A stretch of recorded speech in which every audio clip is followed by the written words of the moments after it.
자, сайн байцгаана уу? За, ядарч гин үү? За, Улаанбаатар зүүн болоод бас зүүн хараа чуулганы залуучуудын бас хамтарсан цугларалт ингээд төлөвлөсөн байгаа. За, тэгээд маш олон зүйлийг бэлдээд бас тэр зүйл дээр олон зүйлийг бэлдэнгээ цаг хугацаагаа бас их зориулаад их хөдөлмөрлсөн бас ахын дүүс их байгаа. За, ямарсан тэр ахын дүүстэй их баярлалаа. За, тэгээд хүмүүст орж ирэхэд бас юм загас өгсөн баг те. За, ямар учиртайг нь мэдгүй ч гэсэн аваал зүүцсэн баг те. Ямар ч лсэн загас юм байна гэд. За, энэ талаар ч гэсэн товчхон бас үгийн дундуур хэлэх учраас ямар ч лсэн загасаа нэндигнээд байж байгаарай. Бүгдээрээ зүүснэ үү? За. За, ямар ч лсэн нийт залуучууд зүүн болоод зүүн хараа чуулганы залуучдын цугларалтын эхлэхэд бэлэн болсон байна. За, тэгээд замтаа бас ядраад эсвэл зарим нь бас амраад ирсэн байж магадгүй. За, тэгээд цугларалт юм чин мэдээж бас нойрмөглж байгаа, унтж байгаа хүн гарахгүй байхаа гэж найдаж байна. За, тэгээд нойрмөглж байгаа хүн гарах юм бол за дундуур нь одоо яамар ч юм дээ те. За, ямар нэг арга хэмжээ хажуудах хүмүүсээ сайн харангаа сэрэж өгөөсэй гэж хүсэж байна. За, хамтдаа залбираад эхэлье. Хайр болоод нэгүслэр дүүрэн эзэн бурхан таньд баярлалаа. Бурхан та онцгойлоод биднийг аварч өгөөд мөн итгэлийн амьдралаар амьдруулж байгаад үнэхээр их талархаж байна. Эзэн таны сайн мэдээг сонсонгоо. Эзэн танаас нэгүслийг авангаа илүү ихээр сайн амьдарч чадхад эзэн та удирж өгөрөө. Өнөөдөр бол онцгойлоод Улаанбаатар зүүн чуулганы залуучууд болон зүүн хараа чуулганы залуучууд нийлээд цугларал зохион байгуулж байгаа. Энэ цугларалт эхлэхээс ахуулаад дуус хүртэл эзэн та удирдах ариун сүнсээр дүүрэн нөхөрлөл болгож чадхад эзэн та удирдах өгөрөө. Энэ нөхөрлөлөө дамжуулаад зүрх сэтгэлдээ бид нар илүү сайнаар итгэлээр амьдрах тэр шийдвэрийг ч гэсэн гаргаж чадхад эзэн та удирдах өгөрөө. Илүү сайн мэдээнээс ичхгүйгээр эзэн таны өмнө ичих зүйлгүй ажилтан мэтэр өөрийгөө бодон өргөжлүүлэн итгэлээр амьдрч чадхад эзэн та удирдах өгөрөөж танаас сонгон залбирая. Өнөөдрийн бүхий цаг хугацааг бурхан танд даатгая. Бүх зүйлийг танд даатгаад бидний үргэлж хайрладаг, бидэндээ хамт байдаг бидний эзэн Есүс Христийн нэрээр залбирлаа. Амен. За, хамтаа Ром ном руу очие. Ром 1-ийн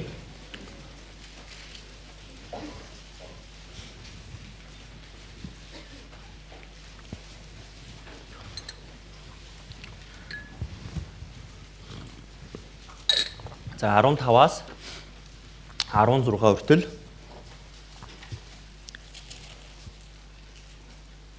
хамт уншъя. Тиймээс миний хувьд Ромд байгаа та нарт ч сайн мэдээ хүргэхийг маш их хүсэж байна. Би сайн мэдээнээс ичихгүй. Энэ бол итгэж болгоныг юуны түрүүнд юудэ түнчлэн грек хүнийг аврах Бурхны хүч мөн. За, энэ Ром номыг Илч Паул бичсэн байгаа. За, тэгээд Илч Паул нийтдээ Еврей номыг оруулаад 14 ном бичсэн байгаа. За, тэгээд 9 ном нь болохоор чуулганд илгээсэн захидлын ном байгаа. За, тэгээд Христ итгэгчийн үндсэн суурь болох энэ Ром номноос бүгдээрээ энэ цугларалтандаа сурах гэж байгаа юм шиг байна. За, тэгээд өнөөдөр болохоор энэ 16 дээр ингэсэн байгаа. Би сайн мэдээнээс ичихгүй. Энэ бол итгэгч болгоныг юуны түрүүнд юудэ түнчлэн грек хүнийг аврах Бурхны хүч мөн гэж хэлсэн байна. За, өнөөдрийн үгийг сонсонгоо бүгдээрийн бодох зүйл юу гэвэл за, би энэ сайн мэдээнээс ер нь ичиж байна уу? За, ийм асуултыг өөртөө тавингаа за, үгийг сонсох юм бол за, илүү сайн ойлгоно гэсэн үг. За, ямар асуултыг тавиараа гэсэн бэ? Би ер нь энэ сайн мэдээнээс ичиж байна уу? За, эцсийн амьдралаар амьдарч гин үү? Эсвэл зүгээр ичихгүйгээр илүү сайн амьдарч гин үү гэдэг талаар бодонгоо за, өнөөдрийн үгийг бодох юм бол илүү сайн ойлгох боломжтой гэсэн. За, тэгвэл би одоо та бүгдээс дахиад энэ асуултыг асууя. За, та нар сайн мэдээнээс ичиж байна уу? Ичихгүй байна, тийм. За, тэгвэл энэ дээр гарч байгаа би сайн мэдээнээс ичихгүй гэдэг утга нь яг ямар утгатай юм болоо? За, зүгээр л нэг би Христ итгэгч штэ. Ажил дээрээ, сургууль дээрээ би зүгээр Христ итгэгч. За, Библийг уншаал, тунгаан бодоол, сайн мэдээг тараагаал. За, энэ маань юу вэ гэхээр за, сайн мэдээнээс ичихгүй гэдгийн гүн агуулга нь биш байх. Тэгэхээр өнөөдөр үгийг бодонгоо за тэгвэл юу нь сайн мэдээнээс ичихгүй юм болоо? Миний хэвийн амьдрал маань юун дээр доголдоод байгаа юм болоо? Сайн мэдээнээс ичихгүй амьдрал гэдэг нь ер нь юу юм болоо? За энэ талаар бодож үзэх юм бол за илүү их ойлгоно гэсэн үг. За энэ Ром 1:16 дээр гарч байгаачлан Паул бичсэн байгаа. За тэгээд энэ үед болохоор энэ загалмайд цовдлогдно гэдэг маань өөрөө ичмээр зүйл байсан. За тэгсэн чинь энэ үеийн Христ итгэгч нар юу вэ? Хинд итгэж ирсэн бэ? Загалмайд цовдлогдсон Есүс итгэж ирсэн гэсэн. Тэгэхээр загалмайд ямар хүмүүс цовдлогддог байсан бэ гэхээр хамгийн дорд ялтай хүмүүс нь цовдлогддог байсан. Тухайн үед. За тийм учраас тэр дорд загалмай дээр цовдлогдсон хүнд хин итгээд байна гэвэл нөгөө Христ итгэгч нар итгээд. Тэгэхээр тухайн үед бол энэ ичмээр зүйл байсан. За дээрээс нь тухайн үед Ром тэр Грекийн гүн философч нар ингээл гарцсан мэрэгэн цэцэн үгэн айлдаал байж исэн. Тэгэл нөгөө Есүсийн хэлжсэн зүйлсүүдийн эсэргүүцээд Есүст итгэдэг, Христэд итгэдэг гэх юм бол юу вэ? Бас л нэг доромж хандлагатай байдаг гэсэн. За. Дээрээс нь тэр үед Цэзрийг эзэн хаан гэж дуудах хэрэгтэй байсан. Тэгтэл нөгөө Христ итгэдэг хүмүүс нь хэнийг эзэн гэж дуудадлаа? Есүсийг. За тэгвэл яаж юм? Энд чинь тэрслүү явдал болж юм гэсэн үг. За тэгвэл тухайн үеийн Христ итгэгч нар ичхээсүр аргахгүйсэн гэсэн. Тийм биз дээ. За бид нар сайн мэднэ. Дэлхийн түүхийг харах юм бол Христэд итгэдэг гэдгээсээ болоод өгсөн хүмүүс маш их олон байдаг. Зүгээр л би итгэдэг шүү. Би Христ итгэгч гэсэн амнаасаа гаргасан үгнээсээ болоод юу вэ? Өгдөг хүмүүс их зөндөө байсан гэсэн. За тэгвэл бид нар ямар үед амьдарч байгаа юм болоо? Бодоод үзэх юм бол бид нар хамгийн сайхан үед амьдарч байна. Сүмд явлаа гэд намайг тийм алчих хүн байхгүй л үү тийм. Сүмд явлаа гэдэг намайг доромжлох, за сүмд явлаа гэдэг намайг одоо буруу шаах ч юм уу тийм хүмүүс байхгүй баг.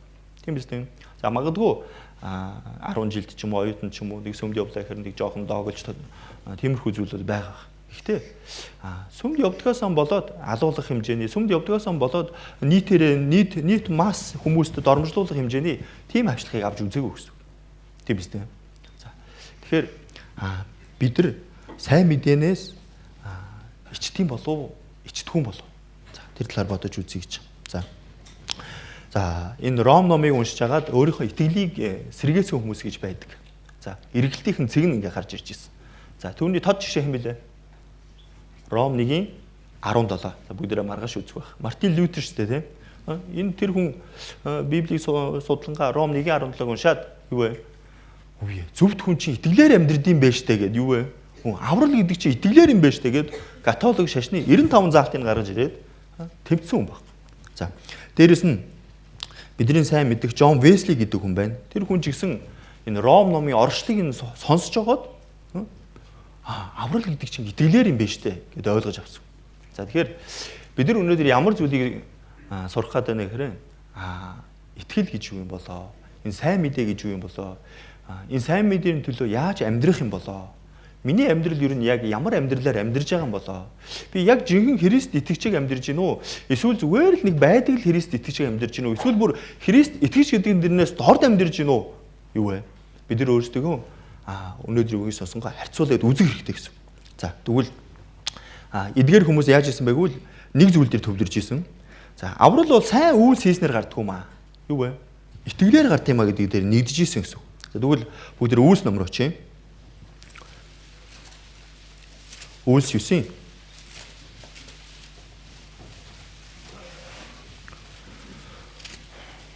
За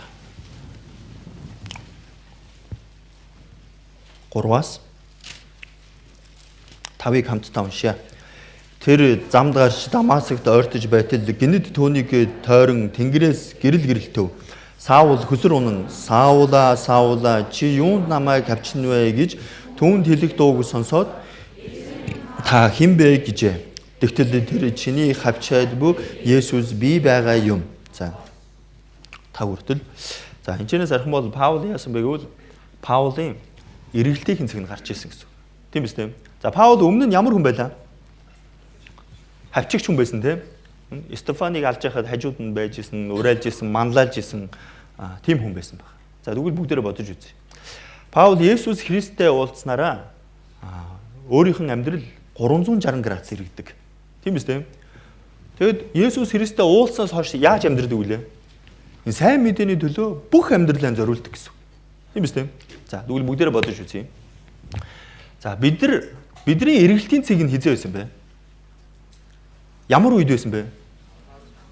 Тийм биз дээ. Есүстэй уулзах мөчөд гэсэн үг. Яг жинхэнэ Есүсийг мэдэж аваад тэр авралын тэр мэдээг сонсоод ойлгох үед юу вэ?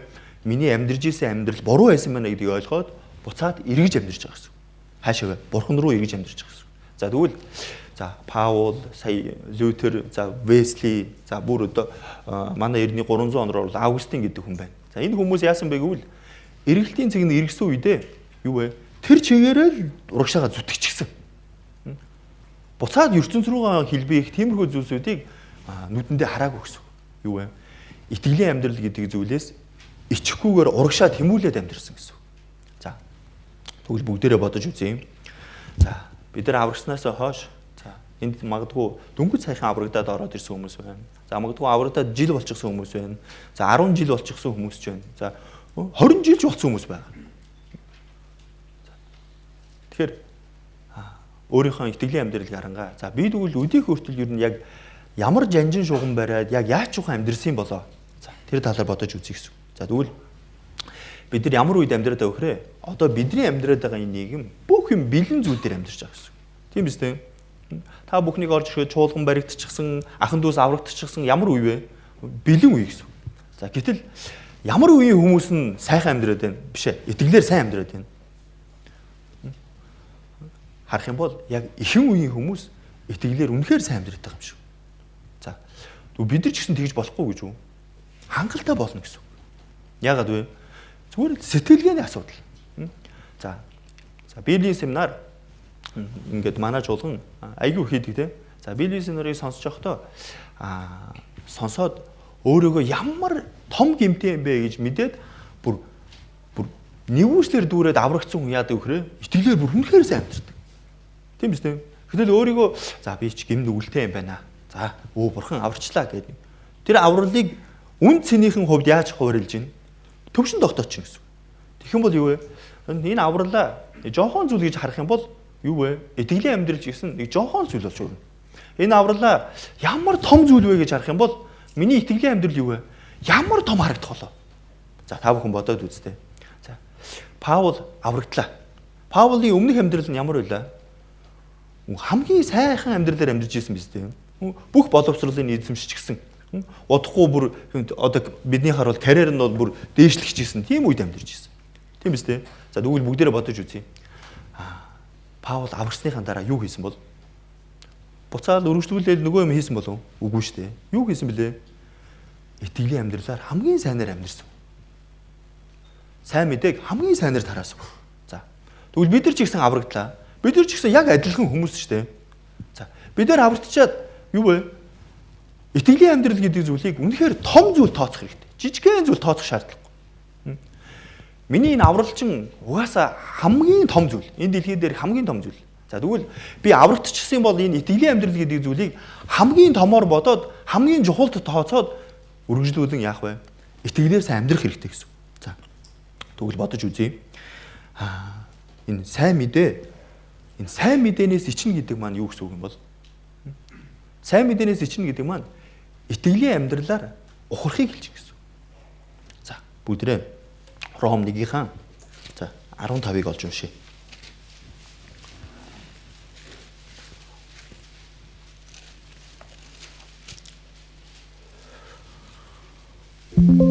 Ром 1-ийн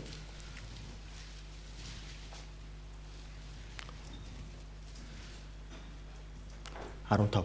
За хамтдаа уншъя. Тиймээс миний хувьд Ромд байгаа та нар ч сайн мэдээ хүргэхийг маш их хүсэж байна. За энэ чэнээс харах юм бол тиймээс миний хувьд Ромд байгаа та нарт ч гэсэн сайн мэдээ хүргэхийг маш их хүсэж байна гэсэн байна. За энэ ямар хүмүүс сайн мэдээ хүргэх гээд байна? Ямар хүмүүс сайн мэдээ хүргэх гээд байна? Ямар хүн бэ? Энэ чэнээс харах юм бол Ромд байгаа та нарт ч гэсэн сайн мэдээ хүргэхийг маш их хүсэж байна гэсэн. Энэ тэгвэл ямар хүмүүс юм шиг байна?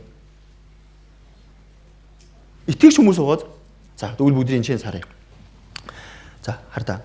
Та нараас нэг асуулт асууя. За бид нар аврагсны дараа хамгийн чухал хийх ёстой нэг зүйл нь юу вэ? хамгийн чухал хийх ёстой зүйл вэ? Аврагчны дараа хамгийн чухал хийх ёстой зүйл юу вэ? Сайн мэдээ тараах уу? Нөхөрлөл үү? Юу вэ? Үг үү? Залбирал уу? Чуулган дотор байх уу? За, аврагчлаа. Хамгийн дөрөнд нэгдүгээр хийх ёстой зүйл юу вэ? За, хараа. Нэгдүгээр хийх зүйл сайн мэдээ тарах биш. Энэ бол дараагийн асуудал. Нэгдүгээр зүйл юу вэ? Би энэ сайн мэдээнд өөрөө зохистой амьдрах хэрэгтэй гэсэн. Хараа. Би өөрөө энэ сайн мэдээндээ зохистой амьдрахгүй гэж яаж сайн мэдээ тарах юм бэ? Тийм биз дээ. Тэгэхээр би аврагчны дараа хамгийн дөрөнд миний хийх ёстой зүйл юу вэ?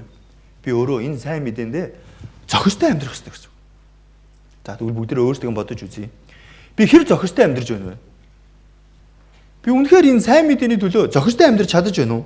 За, хойш өргүүлээд Филиппо номроо чинь. Филиппо 3.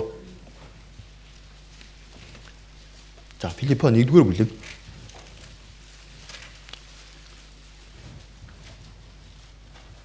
Нэгийн 27 байна.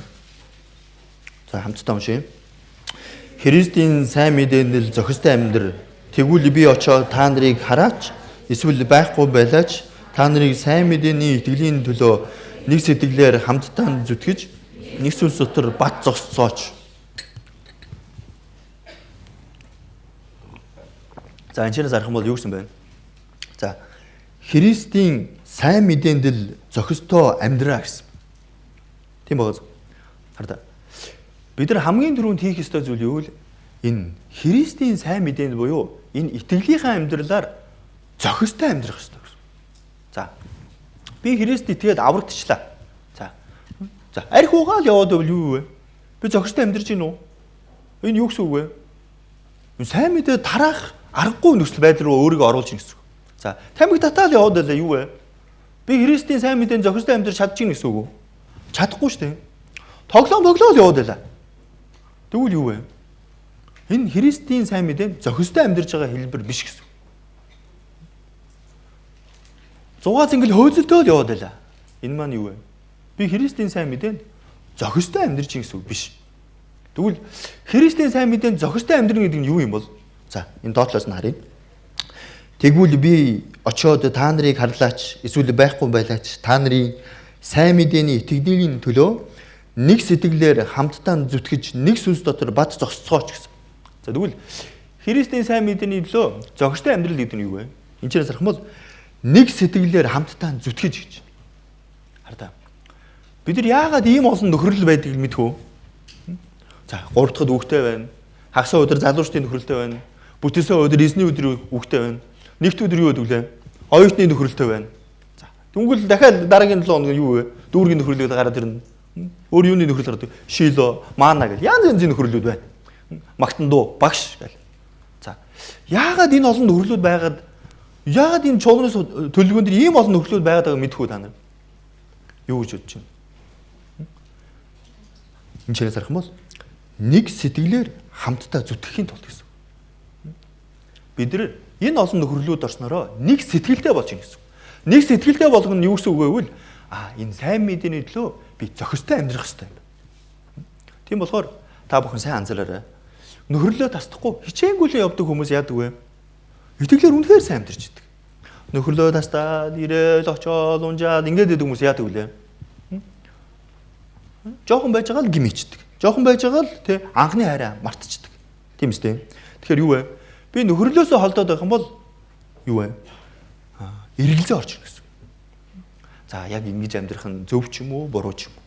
Ингээл гүрийгээл яваад байна. За оюутны нөхрөлөл, 3 дахьын үг, хагасааны, залуучдын нөхрөлөл, бүтэнсайны нөхрөл ингээл 7 хоног давтагдаад ингээл яваад байна. Ингээ харах юм бол нэрээ харах юм бол цуцна. Ямар ч их нөхрөлтийн яасан ч хэцүү юм. Тэгэл Библийн семинар гээл дахиад хэдэн хоног болчих ямар хэцүү юм бэ? Ингээд бодохоор юу вэ? Үнэхээр цуцах хэмжээний нөхрөлж байгаа. За гэхдээ цуцдаг болов уу? За энэ тэгж явдаг зөндөө хүмүүс байна. Тэглээгээ цуцж гин үү? Яадаг бол ариун сүнсээр дүүрдэн штэ. За бид нар сая бүсийн семинар гэж боллоо тий. Он гарснаас хойш за оны эхний семинар боллоо, дараа нь бүсийн семинар боллоо, үргэлжлүүлээ чуулганы сургуулийн семинар боллоо. За сая бор өндрийн семинар болчоод ирлээ. Нэг 4 сар 4 гаруй семинар болчлоо. За. Сайн ажиглах юм бол энэ семинаруудад яаж хийж байгаа л оролцож байгаа хүмүүс байна. Яаж хийж байгаа л нэг хүн дагуулаад ороод ирж байна. Тийм үстэй. Манай бүс биш ээ. Манай бүс юм чи би орохгүй. За. Тийм бодолгүй хүмүүс бас юм. Манай бүс биш гэсэн би сайн мэдээ тарах хэрэгтэй. Ийм бодолтой хүмүүс ч гэсэн байна. Чуулганы сургуулийн семинар боллоо. Дүүгээ дагуулаа хүрээд ирсэн хүмүүс ч гэсэн байна. Манай залуучууд дотроос ч тийм. Тэгэхээр юу гэсэн үг вэ? Нөхөрлөл байх тусам улам их ариун сүнсээр дүүрээд ирнэ гэсэн. За, сая бүр эмчилгээний сайн мэдээний баг гэж гараа бүр бор өндөрлөө явчихад ирсэн. За, энэ чинь 3 өдрийн турш сайн мэдээ тараачаад буцаад Улаанбаатар руу буцсан. Тэр чинь бас 4-5 цаг явна шүү дээ, хол шүү дээ. За, тэгээд тэнцээ 4 өдрийн турш семинар болсон чинь нөгөө сайн мэдээний багийн хэдэн хүн буцаа хүрээд ирчихсэн. Яагаад вэ? Нөгөө сайн мэдээ тараасан хүмүүс нь ирсэн байх нүггүй шалгачаад тэгээд буцаа оройн буцаа авчиж байгаа. Махан би ядрах болов? Махан би ядрах штэ. Тэг юу ядрахгүй байгаад байна? Хариун сүнс. Хараа Христ итгэж юунаас хүч авд юм шиг байна? Юунаас хүч авд юм шиг байна? Ариун сүнсний хүсэж байгаа зүйлд би хамт байх юм бол тэр ажилд нь би хамт оролцоо яваад байх юм бол тийчнээс би хэмжээшгүй их аз жаргалыг авдаг. Хэмжээшгүй их хүчийг авдаг. За ингэж амьдарч явах явцад гим нүгэл хийх юм шиг байна уу? Гим нүгэл орж ирэхгүй шүү дээ. Яагаад вэ? Үнэхээр сайн мэдээний төлөө завгүй амьдарч байгаа гэсэн үг. За. Хартаа. Би ариун сүнсний хүсэж байгаа зүйлийг хийх юм бол гим нүглээс хол гэж чадна. Махуудын хүсэж байгаа зүйлийг яг тэр махуудынхаа хүслийн дагуу явууллаа. Тэгвэл яах юм шиг вэ? Гим нүгэлтэй үнэхээр ойрхон амьдарч чадна гэсэн. Тийм болохоор ийм олон нөхөрлүүд байгаад. Тэгэхээр энэ нөхрөл ямар чухал юм бэ? Энэ нөхрөлийг тасдаж болохгүй юм байна шүү дээ. Нөхрөлөөр дамжуулаад маш их хүчийг авч байгаа юм байна шүү дээ. За, ийм зүйлсүүдийг бодож үзье. За, дээрэс нь за бүгдээрээ Үлс номныхон 4-лөө очие.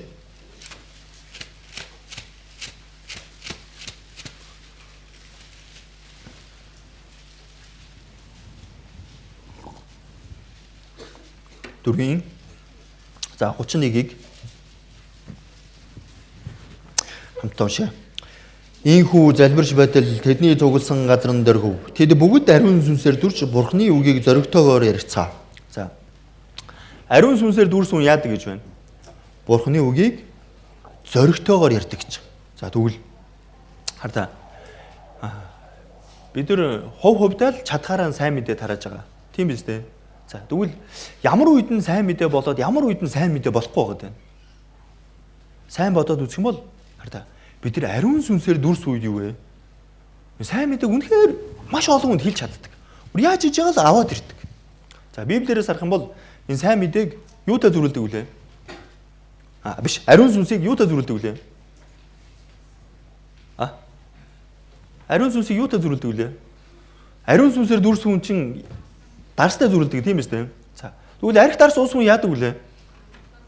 Тухайн мэдрэлгүй болдог үстэй. Бүр арслангаас илүү зөрөгтэй болдог үстэй. Ямар ч том дарга байсан юу вэ? Хэрүүл хийгээл бараг зодчихгүй л ингэ явдаг үстэй. За тэгвэл Христ итгэж хүн ариун сүнсээр дүүрүүл яах юм шиг вэ? Ямар ч дарга, ямар ч том хүн байсан юу вэ? Сайн мэдээ тараагаал өвчдөг. Тийм үстэй. Тэгвэл би яагаад вэ? Би яагаад хэлж чадахгүй байгаад байна? Ариун сүнс маань бага гэсэн. Тэгэхээр ариун сүнсээр дүүрсэн хүн энэ сайн мэдээг хичээнгүйлэн хэлэх гэж оролддог. За. Саяхан цагаан сар болоо өнгөрсөн тийм. Цагаан сарын өмнө хэд хүнтэй нөхөрсөн. За манай хамаатны тэр том ах байна. Яаж сайн мэдээ дараах вэ? Манай хамаатны бүр хамгийн ахуй настай тэр хүн байна. Яаж сайн мэдээ дараах вэ? Бодлогошрлоо зөвлөгөө авч ирсэн. Тэгээ бүр зарим нэг нь бүр шийдвэр гаргаад юу вэ? Бүр нутг руу зорж очсон гэж. Тэгээ сайн мэдээ хэлсэн. Тэр хүн яасан юм шиг вэ? Ариун сүнсээр дүүрсэн учраас зориг нь орж ирсэн гэсэн. Хараа. Ариун сүнсээр дүрч Бурхны үгийг зоригтойгоор ярьцгааваа гэсэн. За бид нар одоо ингээ нөхрөлдөө ингээл зүүн хараа чуулган дээр хүрээд ирлээ. За энд зүүн хараа чуулганы залуучууд ч гэсэн байна. За энд ингээ цуглаад юу нь яг яах гэж байгаа юм бол? Сайхан тоглох гэж байгаа юм болов уу? Сайхан сакс тоглох гэж байгаа юм болов уу? Сайхан волейбол тоглох гэж байгаа юм болов уу? Байгаль үзэх гэж байгаа юм болов уу? Ер нь яг ямар зорилгоор ирж байгаа юм бол? Та бүхэн ер нь яг ямар зорилгоор ирсэн? бид нар энэ үгийг сонсоод нөхөрлөөд юуг олж авч байгааг л бид ариун сүнсээр дүүрж байгаа гэсэн. Зоригтой болж гэсэн. Тийм үстэй. Христ итгэж хүмүүс зоригтой байх хэрэгтэй. Хараа. Өөр сүм хүмүүс яадаг гэж. Энэ ээд сүм тэншин тэнгэр газар байна. Би бүр гайхсан шүү дээ. Бүр үнэхээр зоригтой. Худлаа юм байж ч үний юм шиг тайлбарлал сайн мэдээ тараагаа явдаг. Бид нар үний юм байж ч л те худлаа юм шиг л жоохон холуур яваад байгаа. Энэ юу гэсэн үг вэ? Бид нар одоо үнэн зүйлийг барьж авчаад сайн мэдээ тараах болохоор ичээд байна гэсэн. Хараа. Улаанбаатар төвшин дээр сонслого ахын төс байдаг үстэй. Та бүхэн мэдэх үү?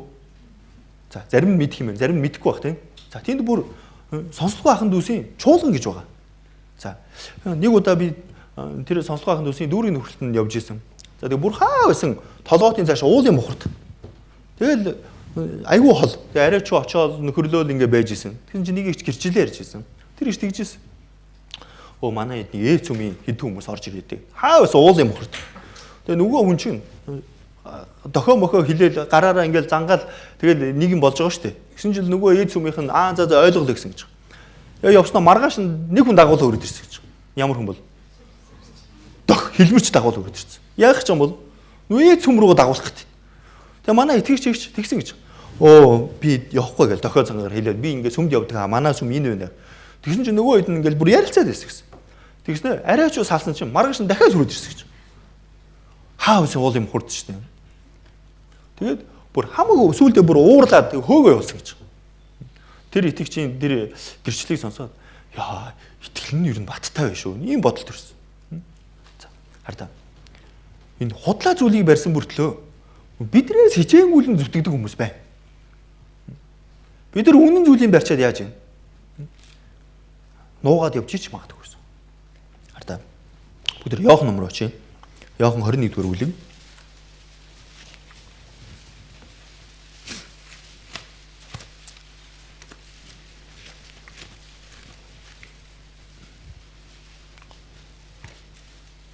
Иохан 21-ийн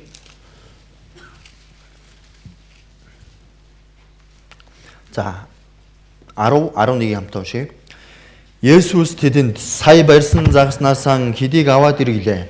Симон Петр очиж 153 том загсаар дүүрэн тороо газар дээр татаж гаргав. Тийм их загас байсан боловч тор нь нурагдаагүй байлаа. За, загас юуг илэрхийлдэг вүлээ? Загас чинь юуг илэрхийлдэг вүлээ?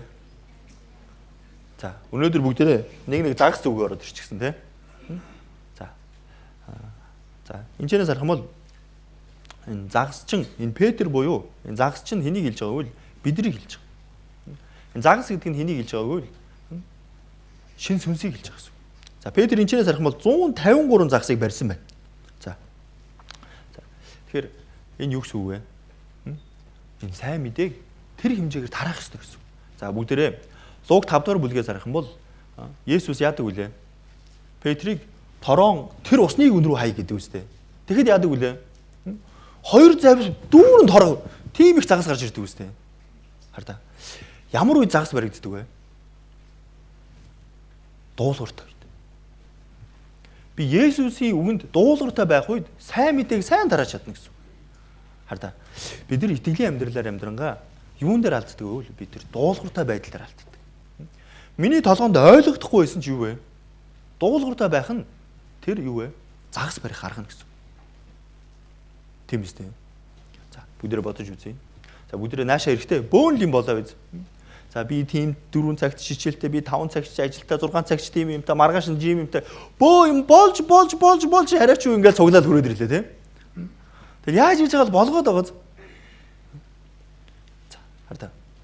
Бид нар нэг сэтгэлээр нэг зүрх сэтгэлээр ингээм хамтаа оролцох юм бол болгож чадна. За. Яг энэ шиг сайн мэдээ тарах тал дээр яг бөөнөрөө хамт нэг сэтгэлээр оролцвол яах юм шиг вэ? 153 загсыг барьж чадна гэсэн. За өнөөдөр энд би 153 хүн ирээсэй гэж бодож ирсэн. 128 байна. Одоо нэг 5 ирнэ. 133 болно. За. За хаанаас 20 хүн болох вэ? Тэгвэл нэг сайхан 153 хүнтэй болж байгаа. За. За тэгвэл сайн мэдээ тараана гэдэг нь юу вэ? Ариун сүнсээр дүүрээд зоригтой байх хэлж байгаа. За Гуравт нь бүгд Ром руугаа буцаач. Ром 1-р бүлэг.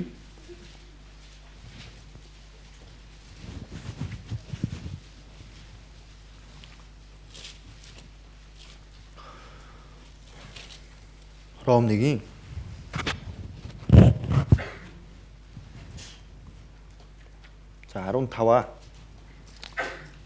15-аа 16-гаа хамнаши. Би сайн мэдээнээс ичвэхгүй. Энэ нь би итгэгч болгоныг юуны түрүүнд юудэ түншлэн гэрээ хүнийг аврах Бурхны хүч мөн. За. Энд харуул Бурхны хүч гэж тодотгож хэлсэн байна. За. Энэ сайн мэдээнээс ичвэхгүй байх арга нь юу гэвэл нэгдүгээрт Бурхны хүчээр л болдог зүйл. За, бүгдээрээ Филиппо номроо чи. Филиппо 2-р бүлэг.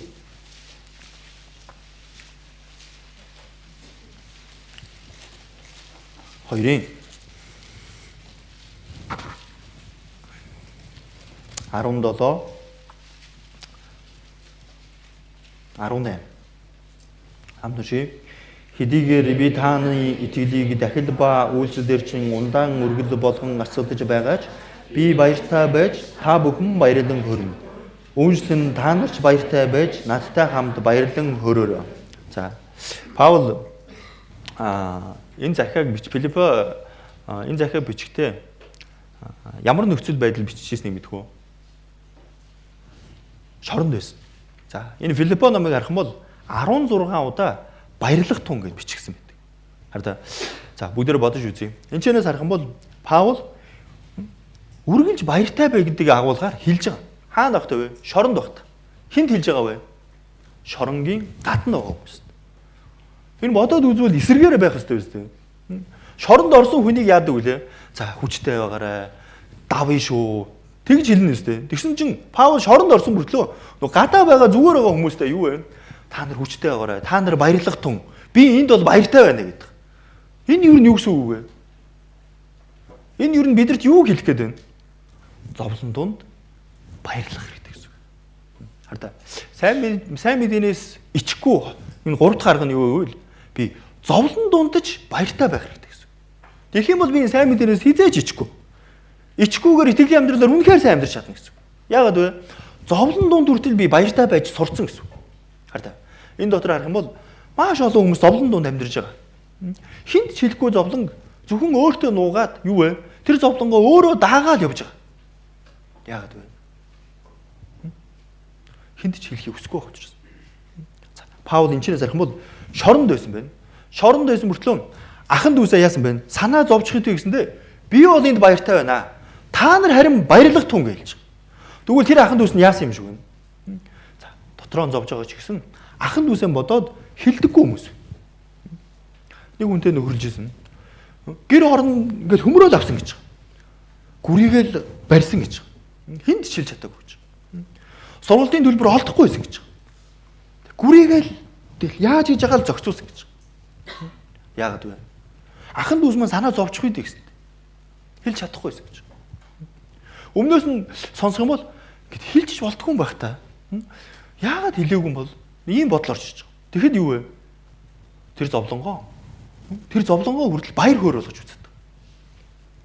Энэ зовлон байсан учраас одоогийн би болсон юм шиг байна. Тийм гэрчлэг ярьдаг хүмүүс зөндөө байдаг үстэй. За, тэгвэл хартаа. Паул байсан бэ? Паул шоронд байхдаа юу вэ? Хөл баяртай бай гэж хэлсэн. За, бүгдээрээ бодож үзье. Хүн шоронд орвол ер нь яах вэ? Нийгмээс тэр чигээрээ харилцаагаа таслана үстэй. Өөрт байсан бүх зүйлээ ер нь алдаж байгаа гэсэн үг үстэй. Тэгвэл Паул яасан юм шиг байна? Тэр алдагдлаа. Баяр хөөрүүлж чадсан гэсэн үг. За. Тэгвэл бүгдээрээ бодож үзье. За, бид нар итгэлийн амьдралын төлөө амьдарч байна. Зарим хүмүүс тэгдэг. Сүм жуулганд явахаар шорон шиг газар руу ороод байж их маа гэдэг.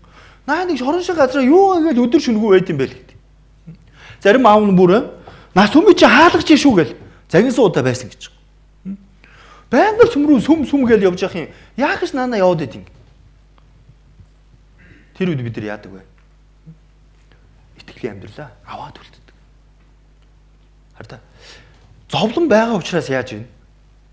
Зовлон байгаа учраас итгэлээр илүү сайн амьдрах аргыг сурч чадчих. Ийм нөхцөлд ч би амьдрч чадчих гэж. За. Одоо ингээ харах юм бол Улаанбаатар болоод хөдөө амьдарч байгаа хүмүүс өөр шүү дээ. Тийм биз дээ.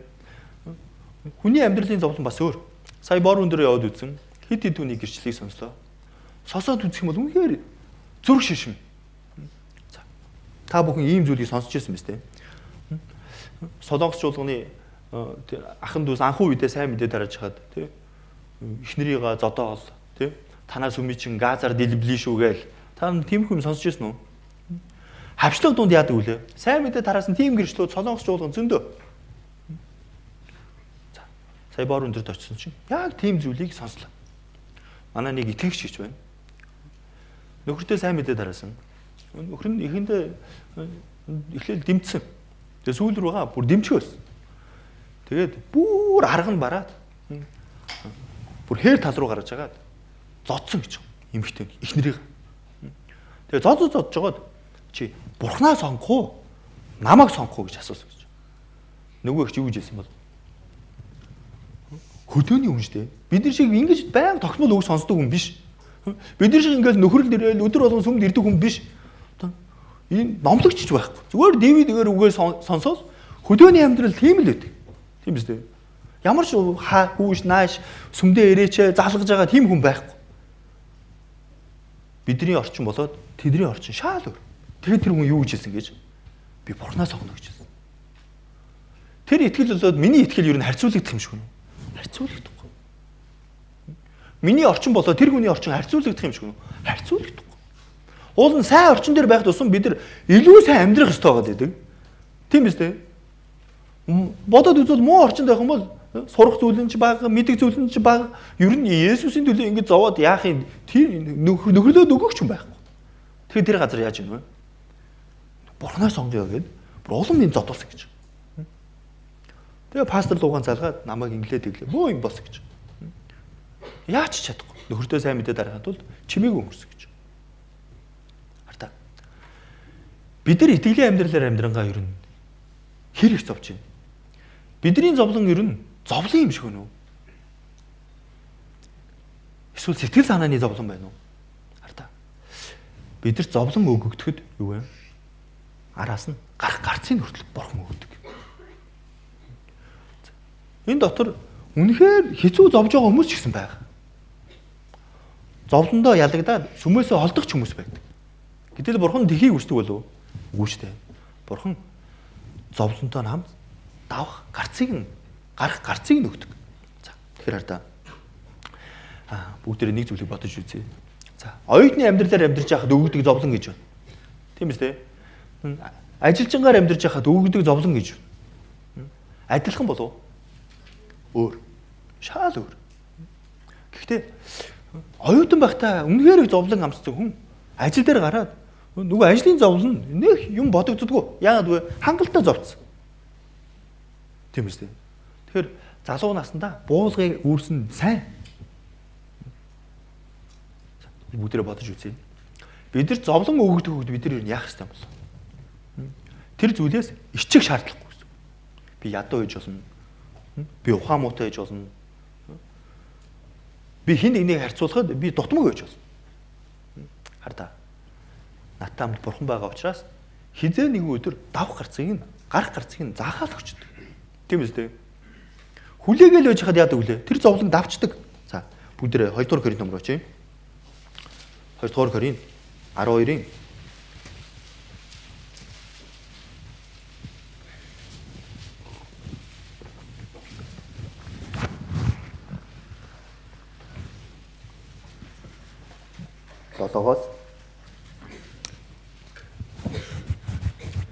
7-оос 10-ыг 10 хүртэл хамт уншия. Мөнөөх агуу гайхамшигт илчилүүлээс болж мах бодит минь өргөц өгөгдөж өөрийгөө хэд үйлөхөөс сэргийлж намайг сатааны заргалах илч дэлсэн аж. Үүнийг надаас ангижруулж өгөөч гэж энэ талаар би эзнээс 3 тоо хүсэмжлэн гуйсан юм. Тэр надад миний нэгүсэл чамд хангалттай. Учир нь мөхөсөл дотор миний хүч бүрэн дүгс болдог гэж альцсан. Ийм Христийн хүч надад оршигдвол би ихэд баяртайгаар мөхөслөөрөө илүү сайхан. Ийм Христийн төлөө мөхөсдөл, доромжлол, гачигдал, хавчлал, шахалтаа би баяртай байна. Учир нь би хизээ мөхөсдөн тэр үедээ хүчтэй байдаг. За. Паулыг харах юм бол Паулд хэцүү зүйлсүүд маш их байсан. Маш олон зовлонч байсан. За энэ чанаас харах юм бол махбодод нь өргөс өгөгдсөн гэж байгаа. Тэгээ 3 удаа гуйсан гэж байгаа. Бурхан юу гэж хариулсан бэ гэхээр миний нэгүсэл чамд хангалттай гэж хариулсан. За ер нь зовлон өгөгдөхөд бид нар ихэвчлэн юу гэж боддог вэ гэвэл яагаад ийм зүйл болчих вэ? Яагаад би энэ зовлонд орчих вэ? За ийм зүйлийг боддог. За гэтэл бидэрт зовлон өгөгдөж байгаа нь ер нь ямар нэгэн шалтгаан байгаа болов уу? Гарцаагүй байна. За бүгдээрээ бодож үзье. Паулын чин сэтгэлээсээ хүсдэг байсан зүйл нь Ромд очихыг хүсдэг байсан. Тийм биз дээ? Бурхан хаалтыг тавьсаар байсан.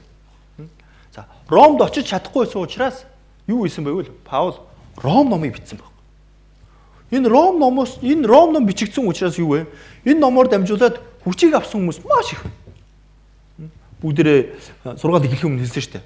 Манай эртний 300 он тэр Августин гэдэг теологч байна. Мартин Лютерч байна. Шашны шинжлэх хийсэн. Хартаа. Энэ 2000 жилийн хугацаанд энэ Ром номыг барьж энэ шашны шинжлэл болоод энэ чуулганы үндсэн суурийг гаргаж ирч чадсан баг. Яагаад вэ? Паул Ром руу үнэхээр явахыг хүссэн. Гэхдээ очиж чадахгүй байсан учраас юу хийсэн бэ? Загтал бичсэн. Тэр загтал нь өнөө үрдэл судлагдаж байна гэсэн. За. Харин та бүхэн үнний эрэлчин номыг мэдэх үү? Үнний эрэлчин номыг уншиж ирсэн үү? За. Хэн бичдэг вүлээ? Джон Буниан тийм. За. Хэдэн жил бичсэнийг мэдэх үү? Хаана бичсэнийг мэдэх үү? 12 жилийн турш шоронд бичсэн баг. Магадгүй бүгд ингэж бодно. Тэр мундаг хүн тэр шоронд 12 жил байж хахаар сайн мэдээ тараа гадуур байж исэн бол юу вэ? Илүү олон хүн ч аврагдах байсан мө гэж бодож байна. Гэтэл Бурхны төлөвлөгөө юу байсан бэ? Шоронд 12 жил байлгахдаа Библийн дараах орох тэр маш чухал номыг бичиж үлдээсэн. Авралын үндсэн ойлголт, итгэлийн амьдралын үндсэн ойлголт. Та бүхэн уншаагүй тэр номыг уншаад үзээрэй. Маш чухал ном шүү дээ. Маш олон хүнд итгэл тэр сэргэлтийг өгч ирсэн. За. Та нар Английн Spurgeon пастор гэж мэдэх үү? Тэр хүн энэ үнний эрэлчин номыг 1000 удаа уншсан гэж. Унших тусам нэгүрс аваадсан гэж. Хэдэн удаа вэ? 1000 удаа. Хараа. Бидэрт өгөж байгаа зовлон Бурхны хувьд томоор харах юм бол Бурхан ямар нэгэн том ажлыг хийж байгаа. Юу вэ? Бидэрт өгөж байгаа тэр зовлонгоо даваад гарчих юм бол юу вэ? Тэр том ажилд нь өчүүхэн жижиг тус хүргэж байгаа гэсэн үг. Тийм биз дээ. За, бид бүхэн нийлээд бөөнөрөө Бурхны хүсэж байгаа тэр сайн мэдээний ажилд хэрэглэж байгаа гэсэн үг. Тэгэхээр Бурхан хүн болгонд л зовлон өгж байгаа. Тийм биз дээ. За, тэгвэл тэр зовлон бид нар яах ёстой юм шиг байна? Даван гарах хэрэгтэй гэсэн үг. Магадгүй заримд нь 2 жил, заримд нь 10 жил, заримд нь 12 жил. Юу вэ? Даван гарсны дараа Бурхны тэр том ажил харагддаг байхгүй. За, та бүхэн ч гэсэн тийм тохиолдол байсан билгүй дээ. Яагаад надад ийм зовлон өгдөөд байгаа юм бол тоо? Гэтэл дараа нь бодсон чинь энэ зовлон байж ижил би ийм болсон юм байна штэ. Тийм биз дээ. Тийм зүйл тохиолддог л үстэй. Тэгэхээр энэ зовлон гэдэг зүйл чинь юу вэ? Надад илүү сайжрах боломжийг өгд юм байна. За. Тэгэхээр би сайн мэдээнээс ичихгүй амьдрал гэж нь юу вэ? Би зовлонгоос ичих шаардлагагүй гэсэн. Ажлын зовлон байна, оюутны амьдралын зовлон байна. Хамаатны зовлон байна. Ямар ч зовлон байна. За 2 дугаар гэрийн номер очие. 11-ийн за 23-аас 28 хүртэл хамт уншия. Тэд Христийн үйлчлэгчид үү, би ухаангүй мэд ярьж байна. Би бүрч илүү зүдрэл зүтгэлээрээч, илүү хоригдсноорооч, илүү бөгөөд тоо томшгүй жанчуулж, үргэлж өхлийн аюулд байлаа. Юудэчүүд намайг 5 удаа 39 ташуурцсан. Намайг саваагаар 3 таа жанчиж, 1 удаа над руу чулуу шидэцгээж байв.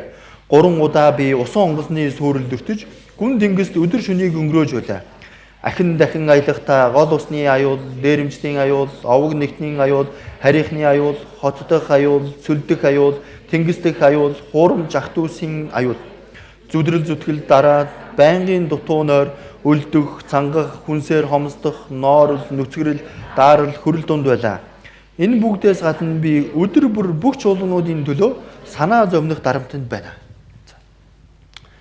Энийг базаад хэлэх юм бол Паулын амсч байсан зовлонгуудын хэсэг гэсэн. Тийм биз дээ.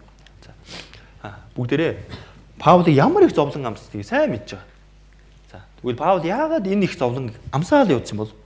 Яагаад энэ их зовлон даваал явуулсан бол? Та бүхэн юу гэж бодож байна? Юуны төлөө ингэж өгсөн бол? Сайн мэдээ. Сайн мэдээнээс би ичихгүй гэд хэлсэн байхгүй. Сайн мэдээнээс ичихгүй амьдрал гэдэг нь юу юм бэ? Ямар зовлон дулгарсан даваад гарах тэр амьдрал гэж байна. Хүмүүсээ. За, бидэрт зовлон ороод ирэхэд юу вэ? Бид нар давж гарах хэрэгтэй. Бид нар мэдээж Паул шиг ингэж зовхгүй шүү дээ. Тийм биз дээ? Гэхдээ юу вэ? Бидэрт өгж байгаа зовлонгууд бидний хувьд маш том байж болно. Тэр зовлонгоо даваад гарах хэрэгтэй. За, тэгэхээр энэ зовлон гэдэг зүйл миний итгэлийн амьдралыг улам илүү сайжруулах зүйл гэсэн.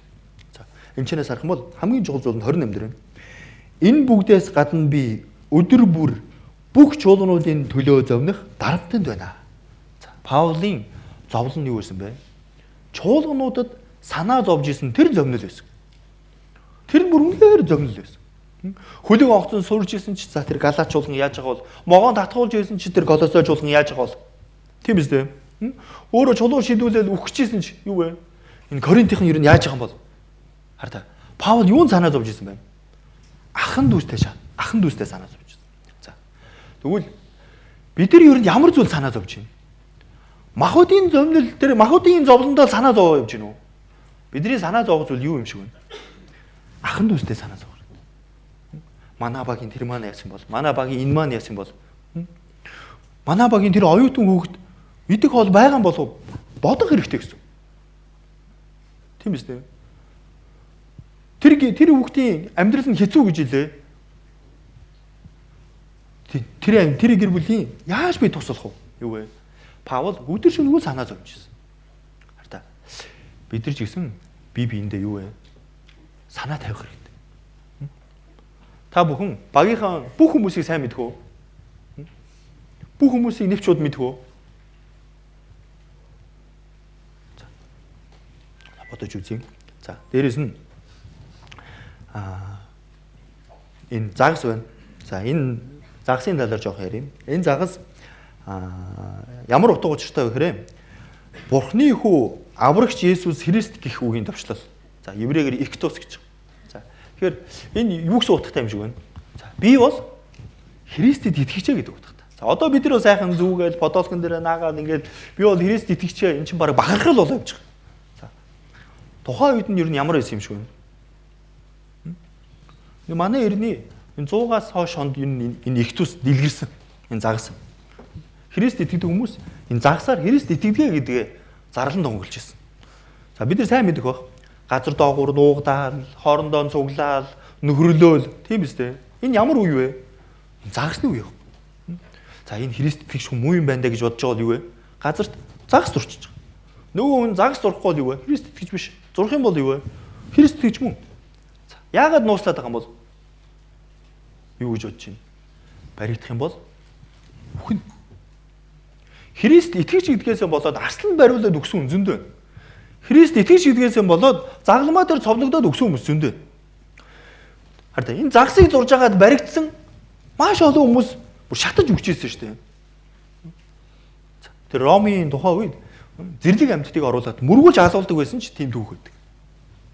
Хараа.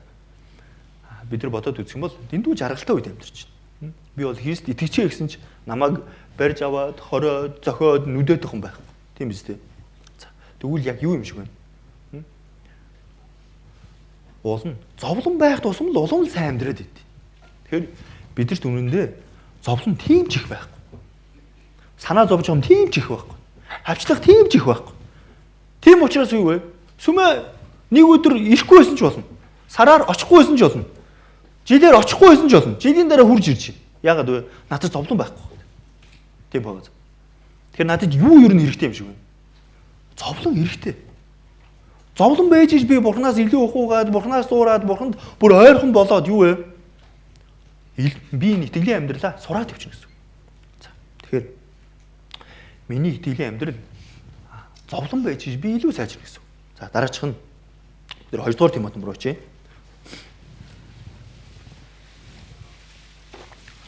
2-р Тимот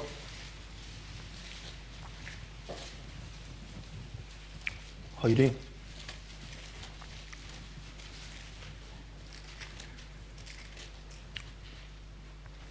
за 3-аас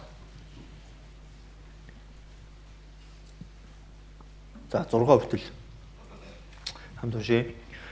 Христ Есүсийн сайн цэрэг адил надтай хамт зов. Ямар ч цэрэг татагчдаа таалагдахын тулд амжилтын хутгалддаггүй. Дүрмийн дагуу барилдахгүй бол хинч титэм авахгүй. За энэчнээс харах юм бол 3 зүйл гарсан байна.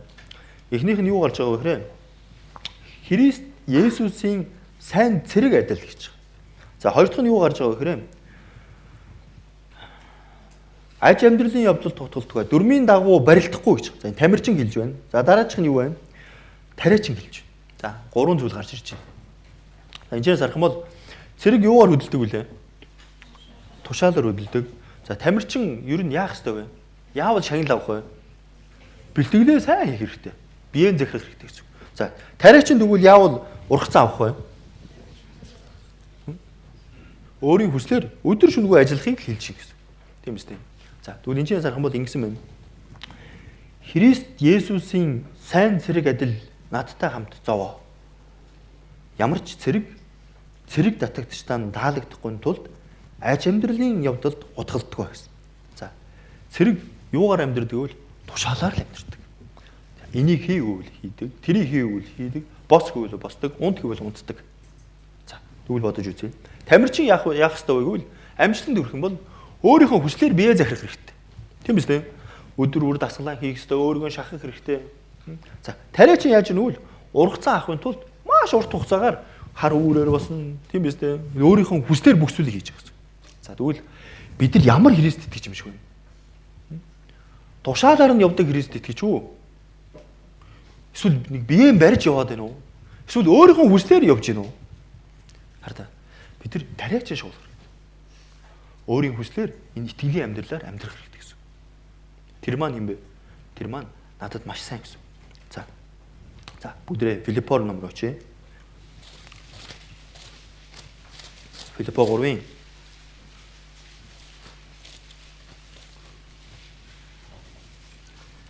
13-аас 14-ийг хамт уншъя. Христ ах トゥ нараа би үүнийг өөрийн болгосон гэж бодохгүй байна. Харин хийдэг ганц зүйл маань артхаа мартаж урдах зүйлс рүүгээ тэмүүлж Христ Есүс дотор Бурхны дээш чиглэсэн дуудлагын шагналын төлөө барайн үед урагшилдаг. За энэчнээс харах юм бол за нэг зүйлийг тодорхойлсон байна. Артхаа мартаж яана гэсэн байна? Урдах зүйлс рүүгээ тэмүүлдэг гэсэн. За тэгвэл бид нар итгэлээр сайн амьдрахын тулд юу хэрэгтэй вэ? Болсон ардах амьдралаа мартах хэрэгтэй. Би юун дээр алдсан? Би юу болохгүй хийсэн? Христ итгэж хүн өнөөдрөөр амьдрах хэрэгтэй. Би өнөөдөр яаж амьдрах ёстой? Тэр нь илүү чухал. Ардхан бодоод за би тийм ч гэм нүгэл хийсэн. За би тийм ч хүн байж яаж Христээр амьдрах уу? Энэ ардах зүйл дээрээ яваал гэдэг хүн юу вэ? Итгэлээр сайн амьдрах чадахгүй гэсэн. Бүгдээ Паулыг бодож үзье. Паул Христийг хавчаад Стефаныг алхад оролцоод энэ байж болох аимшигтай зүйлийг хийсэн баг. За Паул тэр зүйлээ бодоод байсан бол Паул болох болов уу? Болохгүй шүү дээ. Яагаад вэ? Яана би ч Стефаныг алхад оролцсон шүү дээ. Яана би ч одоо Христийг Христийг эсэргүүцдэг хүмүүсийг барьж авдаг байсан шүү дээ. Христ итгэдэг хүмүүсийг барьж авдаг байсан шүү дээ. Юу вэ? Паул ардхан бодоод байсан бол урагшаа гарч чадахгүй гэсэн. За тэгвэл бид нар ч гэсэн яг адилхан. Бид нар ардхаа мартах хэрэгтэй. За магадгүй энэ дотор өнөөдөр хүртэл хэцүү ингээд амьдарч ирсэн байна. Тэгвэл шийдвэр гаргах хэрэгтэй. Ямар вэ? За би одоо ардхаа мартъя. Надад маш их хийж исэн гэм нүгэл байна. Тэгвэл юу вэ? Тэр гэм нүглүүдийг ч гэсэн мартъя. Мартахын тулд яах ёстой вэ? Тэр гэм нүглийг хаях хэрэгтэй гэсэн. Би одоо л энэ гэм нүглийг хаяа. Би одоо л энэ гэм нүглийг хаяхгүй бол урдгаа харж чадахгүй юм байна. Яагаад вэ? Гэм нүгэлтэйгээ би зурлаад байх юм бол урагшаагаа харж чадахгүй. Хаашаа харах вэ? Дандаа хойшоо гар. Тимч гэм нүглийг хийн, иймч гэм нүглийг хийн, тэрч гэм нүгэлд орооцолдно. Миний махбодын хүсэж байгаа зүйлийг хийгээд байх юм бол би гэм нүглээсээ гарч чадахгүй. Тэр гим нүглийн тэр шалбаг дотор живээл байж. Яагаад вэ? Урагшаа харж чадхаа болж гэсэн. Тэгэхээр урагшаа харахын тулд надад юу хэрэгтэй вэ? Би артхаа мартах хэрэгтэй. Тэр нь юу вэ? Гим нүглийг мартах хэрэгтэй гэсэн. Намайг юу чуулганаас олдуулдаг вэ? Бодоод үзэх юм бол ганцхан хариулдаг. Юу вэ? Хардаа. Бүгдээ сайн бодож үзье. Бид нар урагшаагаа харахын тулд юу илүү сайн хийх хэрэгтэй вэ? Бид нар итгэлээр сайн амьдрахын тулд юуг илүү сайн хийх хэрэгтэй вэ? За би та нарт энэ бодит түүхийг ярьж өгье. Энэ болохоор 1519 онд болохоор Испанийн байлдан дагуулагч Эрнан Кортес гэдэг хүн энэ Мексикийн иргэд дайн зарласан байгаа. За тэгээд түүний бүрэлдэхүүнд болохоор ерөөдөө 11 хөлөг онгоц, 500 гаруй цэрэг, 100 орчим далайчин, 16 морь байсан гэж байгаа. За бүрэлдэхүүн нь тэр дайнд орох хэмжээний биш байсан гэсэн. За тэгээд тэр 500 гаруй цэргийн далайгаас буулгаж байгаа. Тэгээд 11 хөлөг онгоцоо яасан бэ гэхээр цэрэг нартаа нэг зүйлийг тушаасан. Далаа дээр буугаад цэргүүдээ байрлуулж хагаад за урд одоо бидний дайсан байна. Одоо эдэртэй байлдахын тулд бүгдээрээ хойноогоо 11 хөлөг онгоцоо шатаа хийсэн гэж. За хүмүүс юу гэж бодох вэ? Бид нар чинь тэгээ буцадгүй юм уу яах юм бэ? Хөлөг онгоц чинь шатчих юм бол бид нар яах юм бэ гэж тэгнэ үстэй. Тэгсэн чинь тэр Ахмад юу гэсэн бэ? 11-ийн шатаа гэсэн. Тэгээ шатаасан. За бодитоор түүхэнд тэр дайнд тэд нар ялдаг. Яагаад ялсан гэж бодож байна? Буцах зам байхгүй болчихсон. Тийм үстэй. Нэг бол үхэн, нэг бол ялна. Өөр сонголт байхгүй. Тийм үстэй. Нэг бол бид нар ялах юм байна, нэг бол үхэх юм байна. Тийм үстэй. Тэгээд ялсан гэж. Тэгвэл бүгдээрээ бодож үзье. Бид нар ч гэсэн итгэлээр амьдарч байна. Бид нар итгэлээр амьдрахдаа шийдвэр гаргах хэрэгтэй. Юу вэ? Нэг бол би ялна, нэг бол би үхнэ. За тэр онгоц юу хэлж байна? Бидний гим нүглийг хэлж байна. Бид нар гим нүглээр шатаагаа хайчих юм бол юу вэ? Зөвхөн урагшаа гарна гэсэн. Паул яасан бол? Паул зөвхөн урагшаа харсан. Яаж урагшаа харж чадсан бол? Ардах гим нүглүүдээ шатаасан гэсэн. За дүү наашаарэ. За бүгд наашаарэ. За үгийн цагаар юм хийдэж болтгүй шүү дээ. Үгийн цагаар юм идэж болтгүй шүү дээ. Мэдхүү. Кино үзээгүй шүү дээ бид нар. Бид нар Бурхны үгийг сонсож шүү дээ. Хартаа. Паулын сэтгэл юу байсан бэ вэ? Паул зөвхөн урагшаа харж байсан.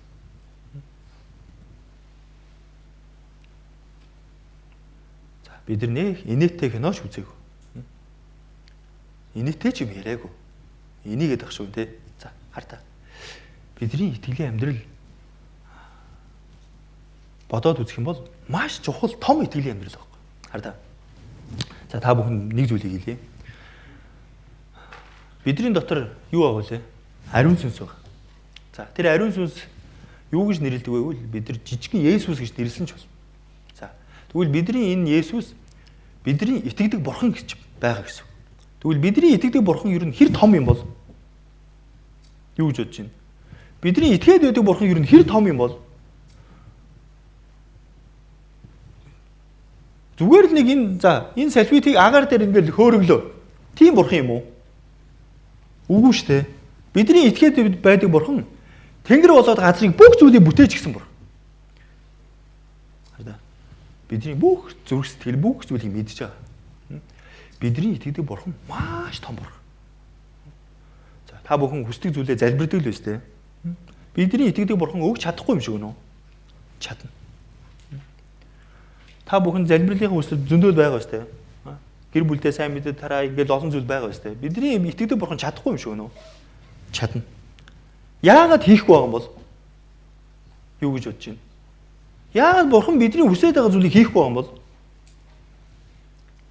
Бэлэн болоогүй учраас гэсэн.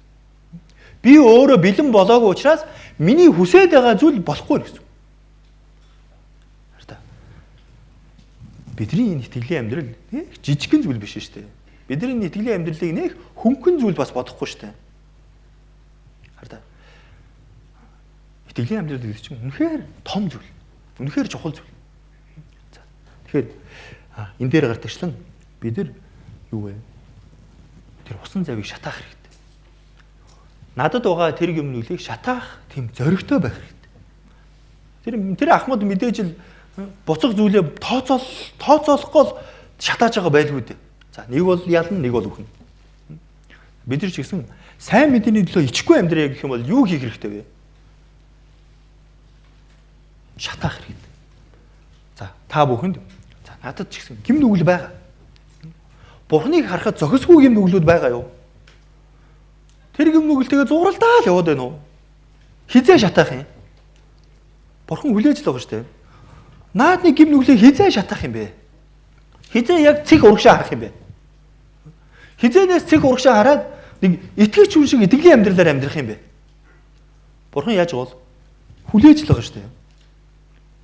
Тэгэхээр бид нар энэ итгэлийн амьдрал гэдэг зүйлийг багаар бодох шаардлагагүй. Энэ чинь маш том зүйл. Хараа. Бид нар тэгвэл яаж сайн амьдрах ёстой юм бэ? Урагшаал харах хэрэгтэй. Гим нүгэл рүү дахиж бити хараарай. Энэ гим нүглийг бити бодоорой. Хаяыг шийдвэр гаргаарай. Паул яадаг вэ? Өдөр бүр Махмудтойгоо тэмцдэг гэж. Та бүхэн өдөр бүр тэмцэж гин үү?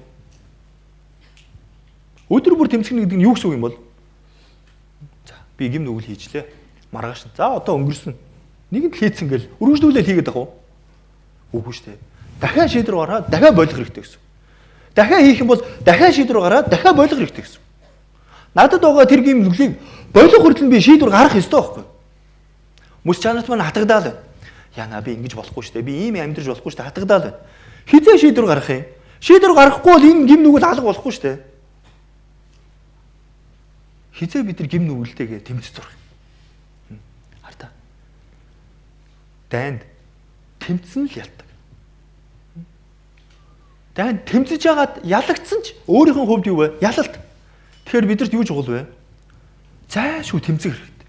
Өдөр бүр тэмцэх хэрэгтэй. Тэр гим нүглийг өдөр бүр тэмцэх хэрэгтэй. За та бүхэн семинарын үеэр нэг бичлэг үздэг тийм. Ямар бичлэг үздэг вэ гэхээр за саа өвчин туссан нэг хүү байдаг. За тэгээд тэр хүү аавдаа тэгж хэлдэг. За ааваа би гүүмээр байна гэж хэлж байгаа юм. Тэгээ яадаг вүлээ? Аав нь тэрэгэн дээр суулгаад гүүгэл аваа өгдөг үстэй. Тэгээ сүүлдээ 3 төрөлт болоод усан цэлэл дугуунд унаад ингээл 3 4 төрөлт болгоод ингээл маш олон жилийн турш энийг хийж. Ингээд яваад байсан. За тэр үед хүүхэд нь юу гэж хэлдэг вэ гэхээр хүүхэд нь ингэдэг. Аава танд баярлаа. Та байгаагүй бол би үүнийг хийж чадахгүй байсан гэж. Хүүхэд нь баярлана үстэй. Саа өвжөлтөө босч чадахгүй, явж чадахгүй, олигтой юм хийж чадахгүй. Аав нь дугуун дээр чирээл, сэлэгтэй жижиг хийлдэг завин дээр хийлээ бид нар бичлэгийг үзсэн шүү дээ. Тэгээ тэр хүүхд хийж байгаа. Аваа баярлаа. Та байгаагүй бол би үүнийг хийж чадахгүй байсан гэж. Аав нь хариуд нь юу хөл? Юу гэдэг вүлээ? Чи байгаагүй бол би үүнийг хийхгүй байх юм гэж. За хараа. Бид нар Бурхныг харахад яг адилхан. Юу ч хийж чадахгүй. Итгэлээр унаал, бүдрээл, тэг зовж зүдрээл явж байгаа. Гим нүгэл хийгээл орооцолдоод ингээл явж байгаа. Гэхдээ үүдийг хүртэл итгэлээр амьдрцсан ирсэн байна. За тэр үед бид нар Бурханд юу гэдэг лээ? Бурхан минь баярлаа. Та намайг үүдийг хүртэл чирээл аваа явлаа. Та байгаагүй би үүдийг хүртэл энэ чуулган дээр байхгүй байлаа. Бид нар тийг залбирж ирсэн удаа байдаг үстэй. Би ч гэсэн тийг залбирдаг. Над чи хүнийг ингээд үүдийг хүртэл ингээд чуулган дотор байлгасан нь Бурханы ерөөл байхгүй. За тэгвэл Бурхан эргүүлээд юу гэх юм шиг вэ? Бурхан зөрүүлээд юу гэж хэлэх юм шиг вэ? Чи байгаагүй л би үүнийг хийхгүй байхсан гэж. Аврагдсан чи байгаагүй л Бурхан энэ зүйлийг хийхгүй гэж. Бурхан аврагдсан хүнд анхаарлаа тавьдаг байхгүй. Аврагдаагүй хүмүүсийг тоохгүй шүү дээ. Аврагдсан учраас л яаж юм? Анхаарлаа тавьж байгаа гэсэн. За. Хараа. Бид нар ямар хүмүүс байсан бэлээ? Бид нар там руу орох гэмтэнгүүд л байсан. Нэг сайндаа сүмд яваад итгэлээр амьдрал ийм хүмүүс биш шүү дээ. Бид нар там руу явах гэм нүгэлтнүүд байсан. За там руу явах бидрийг Бурхан аварч өгсөн. Тэр нэгүслэлд нь талархаал амьдарч байгаа төдий. Тийм биз дээ. Тэгэхээр Бурхан одоо хүртэл надад тусалж байгаа. Бурхан одоо хүртэл намайг дээрээс минь хараал гэж байгаа. Бурхан хэрвээ миний зүрх сэтгэл дотор үнэхээр хэцүү байлаа. Миний зүрх сэтгэл дотор үнэхээр босох тэнхэлгүй байлаа. Бурхан юу гэж авал? Чи босч чаднаа. Чи алхаж чаднаа. Чи зогсож чаднаа. Тийм биз дээ. Үргэлжил намайг надад тусалдаг, үргэлжил намайг дэмждэг нэгэн Бурханаас өөр байхгүй шүү дээ хүмүүсээ. Тэгэхээр өдий хүртэл миний итгэлээр амьдрсан шалтгаан нь Бурханаас өөр зүйл байхгүй. За бүгдээрээ Ром 10 руу очие.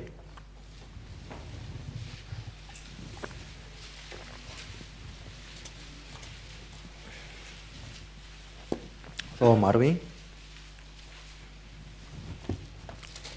За 1-ээс 2-ыг хамтдаа уншъя. Ах トゥ нараа зүрх сэтгэлийн минь хүсэл болон тэдний талаар Бурханд хандах миний залбирал бол тэдний аврал билээ. Тэд Бурханы төлөө хичээл зүтгэлдэм боловч энэ нь мэдлэгийн дагуу биш гэж би тэднийг гэрчилдэг. За энэ дээр хэний тухай хэлж байгаа вэ? Евдээчүүдийн тухай хэлж байгаа. Паул өөрсдийнхөө ах トゥ нартаа сайн мэдээ тарахыг хүсдэг. За 9-ийн 2-3-ыг хамт уншъя. Ром 9-ийн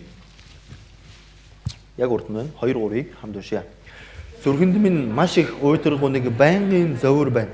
Мах өдөрөө миний төрөл болох ах トゥ усийнхын төлөө би Христэд салгадаж өөрөө хараал болох минь гэж хүсэж байлаа. За энэ дээр маш чухал хоёр ишлэлийг үлдээсэн байна. Хоёр дээрээс харах юм бол зүрхэнд минь маш их уйдраг нэг байнгын зовөр байна. Паулын бодоод зовоод шаналаад байдаг зүйл байна. За 3 дээрээс харах юм бол мах өдөрөө миний төрөл болох ах トゥ усийнхын төлөө би Христэд салгадаж өөрөө хараал болох минь гэж хүсэж байлаа. Юу гэсэн бэ? Мах өдөрөө ах トゥ хамаатан саданда сайн мэдээг тараамаар байна. Би өөрөө там руу орсон ч хамаагүй. Энэ хэний сэтгэл вэ? Паулын сэтгэл. Тэгээ Паулын дотор юу байг бодогдож байсан бэ гэхээр хоёр дээр бичигдсэн байна. Зүрхэнд минь маш их уйтгаргүй нэг байнгын зовөр байна. За. Хадаа. Бид нар гэр бүлийнхэндээ зайлшгүй сайн мэдээ тарах хэрэгтэй. Хадаа. Намайг төрүүлж өсгсөн тийм үстэй. Намайг хайрлсан эцэг их минь гэж байгаа. Ах トゥ нар минь гэж байгаа. Тийм үстэй. Бид нар энэ гэр бүлийнхэндээ зайлшгүй сайн мэдээг тарах хэрэгтэй. Энэ бол миний үүрэг. Би энэнд зовох хэрэгтэй. Би энийг бодонгоо гуниглах хэрэгтэй. Би энэний төлөө залбирах хэрэгтэй. Үйлэх хэрэгтэй. Яагаад вэ? Миний гэр бүл байхгүй. За. Сая бор өндөрт семинар хийж байгаад би ийм асуултыг тавьсан. Яг сайн мэдээний семинар орж байгаад за энэ ч нэг настай хүүхдч байна, 3 настай хүүхдч байна, 20 настай хүнч байна, 30 настай хүүхдч байна, 40 настай хүнч байна гэж асуултууд явьсан. Тэгээд авралын үг гэсэн болохоор тэднээс ингэж асуусан. За энэ 100 настай өвөө гим нүгэл хийлээ. За энэ өвөө тэгвэл үхээс өмнө хараал хэлчлээ. За энэ хүн хаашаа явах вэ гэж асуусан. Гэсэн чинь нэг хүн юу гэсэн гэж энэ хүн итгэсэн юм уу, итгээгүй юм уу гэж асуусан. Би ерөөсөө тэр итгэлийн талаар яриаг байсан баг. Ализээ ойлгочихсон. Энэ хүн итгэсэн юм уу, итгээгүй юм уу гэж. За тэгэхээр би итгэсэн хүн гэсэн. Тэгвэл яваач орё гэж. За тэгвэл бүгдээрээ бодож үзье. Бид нар итгэсэн болов уу? Итгэсэн. Магадгүй энэ итгээгүй явж ич хүн байж магадгүй. Гэхдээ бид нар яасан хүмүүс вэ гэхээр бид нар Есүс Христ миний гэм нүглийг уучлсан гэдэгт итгэсэн хүмүүс байна. Тэгвэл манай гэр бүл яасан хүмүүс вэ? Итгээгүй хүмүүс нь. Тийм биз дээ. Бид нар семинар болгон дээр сонсдог үстэй. Итгээгүй хүмүүс нь хаашаа явдаг вүлээ? Там руу гэж семинар болгон дээр сонсдог үстэй. Тэр үед миний зүрх сэтгэл татгаж гин үү? Тэр үед би гэр бүлийнхээ сайн мэдээ тараа гэж бодож гин үү? Хардаа. Энэ итгээгүй гэдэг чинь Бурхны өмнө хамгийн том гэм нүгэл. Тийм биз дээ. Ер нь гимээс олж там руу ороод байгаа юм уу? Үгүй шүү дээ. Итгээгүй гэдэг ганцхан гимээсээ болоод там руу орж байгаа шүү дээ. Тэгвэл бидний үүрэг юу юм шиг вэ? Итгүүлэх хэрэгтэй. Бид нар гэр бүлийнхэн хүмүүстэй энэ сайн мэдээг итгүүлэх үүрэгтэй. Хэрэг би гэр бүлийнхэндээ сайн мэдээ тараач чадахгүй бол хардаа Ром 1-ийн 16 дээр гарч байгаа шиг Би сайн мэдээнээс ичихгүй гэдэг үг хэлж чадахгүй гэсэн. Яагаад вэ? Би хичээд байна. Би хичээж амьдрч байна. Би сайн мэдээг дараагаас хичээд амьдраад байна. Би зохистойч амьдрч чадахгүй байна. Би гим нүгэлтэйгээ л зуралдаад байна. Би ичиж байна. Тийм үстэй. Миний амьдрал зохисгүй байх юм бол юу вэ? Би сайн мэдээнээс ичиж байна гэсэн үг. Би зовлон дааж чадахгүй бол юу вэ? Би сайн мэдээнээс ичиж байна гэсэн үг. Тийм үстэй. Би гэр бүлийнхэнтэй сайн мэдээг хэлэхгүй ичиж яаж би сайн мэдээнээс ичихгүй гэж амьдрах юм бэ? Хүмүүс юм. Сайн мэдээнээс ичихгүй амьдрал гэдэг чинь юу юм бэ? Зүгээр л би хэлэх маань ичихгүй юм уу? Биш шүү дээ. Миний бүх амьдрал тэр чигээрээ юу вэ? Энэ сайн мэдээнээс ичихгүй байх хэрэгтэй. Би гим нүгэл хийгээд байна уу? Тэгвэл та сайн мэдээнээс ичиж байна гэсэн үг. Та Бурхны аварч өгсөн гим нүглийг чинь уучсан тэр гим нүглээс юу вэ? Бүх гим нүглийг уучиж чадах чинь та өргөжлүүлээд гим нүгэл хийгээ яваад байна. Энэ юу вэ? Би сайн мэдээнээс ичиж байна гэсэн үг. Есүс 2000 жилийн өмнө загалмай дээр зовлогдсон. Яаж өгснийг та нар мэдж байгаа үстэй. Өргөс титэм зоолгосон. Гартаа хөлтөө хадаас зоолгосон. Хаврагтаа чадлуулсан. Хиний төлөө вэ?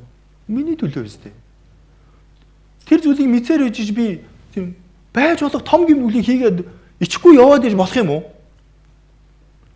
Би сайн мэдээнээс ичихгүй гэж хэлсэн мөртлөө гим нүгэл хийгээд яваад ах маань сайн мэдээнээс ичиж байна гэж хэлдэгтэй яг адилхан. Тийм болохоор артхаа мартаад урагшаа тэмүүлдэг. Тэр завийг шатаа гэдэг. Тэр гим нүглийн шатаа гэдэг. Артаа. Гим нүглийн шатаах зориг байна уу? Энэ зоригийг юугаар авд юм шиг вэ? Ариун сүнсээр дүүрж хийж авдаг. Ариун сүнсээр дүүргөөл би гим нүглийн шатаах зориг гарч иргүй. Нөхрөлтөнд байнга оролцох хэрэгтэй. Үгийг байнга сонсох хэрэгтэй. Тэгэж байж би тэр гим нүглээс холдож чад. Тэр гим нүглийг шатаач чад. Хүмүүсээ та бүхэн гим нүглээс нь салж чадахгүй нү? Тэгвэл нэг зөвлөгөө өгье. Сүм дээрээ байнга л. Ахан дүүстэйгээ байнга л нөхрөл. Библийн семинарт байнга оролцсон. Тэгвэл яах юм шиг вэ? Аяанда хаягдана. Аяанда хаягдана шүү дээ. Нэг дор залбирал шийдээл тэгэл хаягдчихдаг зүйл биш. Хардаа. Паул яагаад хичээнгүйл амьдэрсэн бол?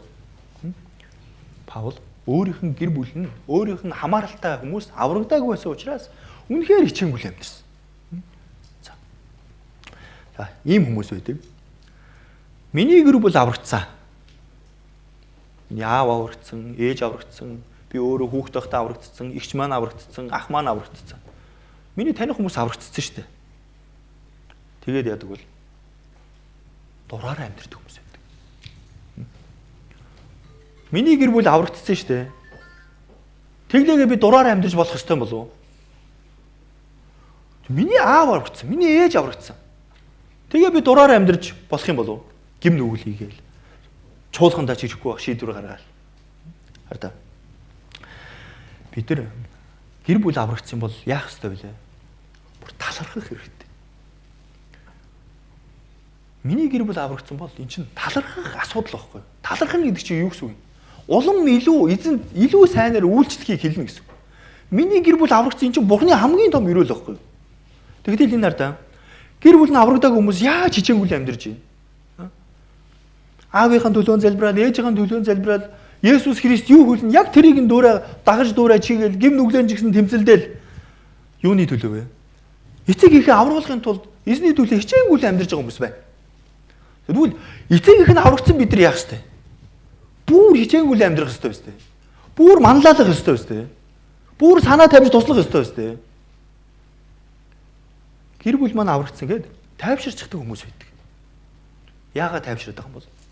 Тайвшрах зүйл байгаа юм болов уу? Санаа амрах зүйл байгаа юм болов уу? Бурхныг харахад тийм зохистой харагдах юм болов уу? Миний гэр бүл аврагдсан. Ямар муухай хувиа хичээсэн юм бэ? Бусдын гэр бүл яах юм тэгээд? Өөр хүн сайн мэдээ тарахгүй мó? Ажлынхандаа сайн мэдээ тарахгүй мó? Оюутны найзтай сайн мэдээ тарахгүй мó? Миний гэр бүлээр л хандчих юм уу? Хардаа. Би сайн мэдээнээс ичихгүйгээд амьдраад байдаг. Үнэндээ ичээд ч амьдрж иж магадгүй. Хараа. Бид нар итгэлийн амьдралаар амьдрахдаа сайн мэдээнээс ичихгүй амьдрах хэрэгтэй. Миний бүх амьдрал маань юу вэ? Тэр амьдралд орох хэрэгтэй гэсэн. Манай аав аврагчлаа, ээж аврагчлаа. Тэгвэл талархах ёстой мэдээж ирэх үстэй. Бүр талархаад баярлаад илүү өөр олон хүмүүст хамаатан садандаа сайн мэдээ тараах гээд хичээл зүтгэл гаргах ёстой өстэй. Улам илүү бурхны өмнө үүшлэх ёстой өстэй. Урд нь гараад манлайлах ёстой өстэй. Гэр бүл аврагчлаа гэхээр бүр хойшин суугаа явчихдаг. Бүр нэг тухтай, тав тухтай байдалд орчдөг. Хүн тухтай бүст орох юм бол юу ч хийж чадахгүй. Зовлонд байж ижил илүү сайн амьдрах. За, хараа. За нэг ийм зураг байдаг. За би та бүхэн. За далайн хавцал байдаг. Энэ дээр юу байдаг вэ гэхээр? За нэг сүм байдаг. За ийшээ мянган хүн ингээл орж байгаа. Гэхдээ энэ сүм рүү орсон хүмүүс яаж байгаа вэ? Бүгд унжидаг. Бүгд унжидаг. Энэ ямар сүм юм шиг вэ? Авралгүй сүм гэсэн. Авралгүй сүм. Ямар сүм бэ гэхээр энэ чуулганд очисон хүн ямар ч авралыг авч чадахгүй гэсэн. За тэгвэл бодож үзье. Бидний бие юу вэ? Бидний бие юу вэ? За надтай уулзсан хүмүүс бай гэж бод. Надтай уулзсан хүмүүс бүгд доошоо унаад байвал яах вэ? Би зөв сүмд явдаг хүн шиг ер нь харагдах болов уу? Үгүй шүү дээ. Надтай уулзсан хүн болгон яах ёстой вэ? Сайн мэдээ сонсоод аврагдах ёстой байхгүй. Гэтэл надтай уулзсан хүн болгон юу вэ? Семинарыг ч мэдэхгүй, библийг ч мэдэхгүй, чуулганыг ч мэдэхгүй юу вэ? Тэгвэл би юу болж хөвөрж байна? Би энэ буруу чуулгантай ялгаагүй амьдарч байна гэсэн. Тийм биз дээ.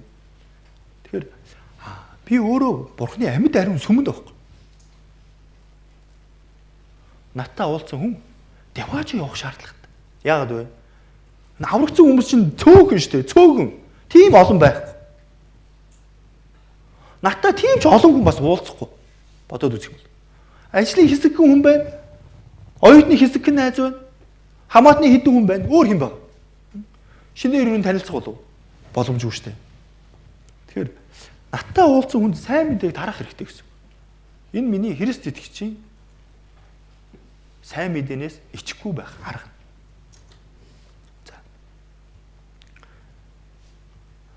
За одоо нэг хүнээр 10 хүний нэр бичүүлье. За саналаараа 10 хүний хамгийн хайртай хүнийхээ нэрийг хэлэх юм байна.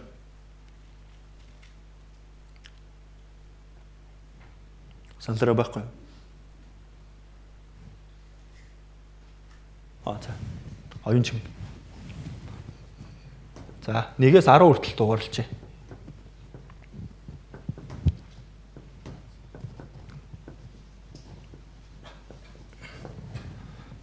За эхнийх нь.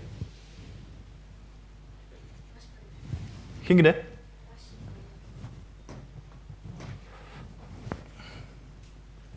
Хин бэ? За дараачих нь. За товчилчээ. Хин бэ? За дараачих нь. За хин бэ? За дараачих нь. Уран гүнжээ. Хин бэ? За дараачих нь.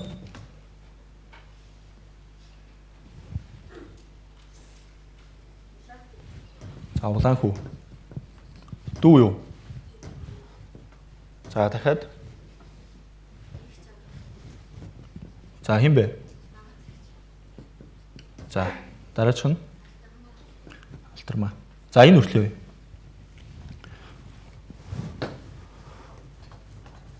За одоо хоёр хүний зүгээр арилгана. Нэрийг нийлээрэй. Хоёр хүнийг. За та бүхэн ч гэсэн дотор өөрсдийнхөө хайртай хүмүүсээ бодоо байж байгаарай. За хоёр хүний арилгахыг хэнийг арилгах вэ? Зүгээр л арилгана. Инх жаргал уу? За нагаз игч арилгатлаа. За дараачих нь. Алтармаа. За. За одоо дахиад хоёрыг арилгая.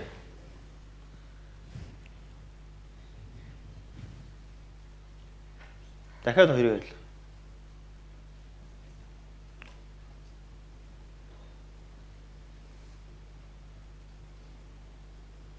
Зүгээр л арилгаж байгаа шүү дээ. За. Дахиад нэг нь дэшээ юу? За. За одоо нэгийг арилгая.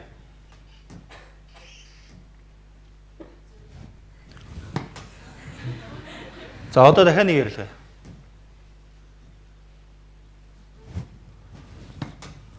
Гүнжээ үлдэж байгаа юм тий. За.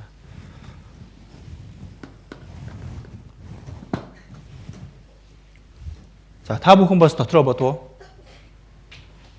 Арилгахад яагаад хэцүү вэ? Юу гэж бодож байна? Сая арилгахад яагаад хэцүү байсан бэ? Одоо ойлгож байна уу?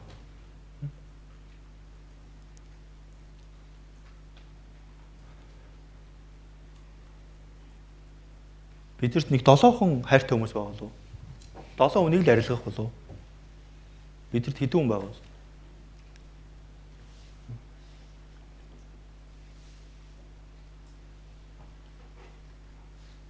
Бид нар зүгээр л арилгахад юу вэ?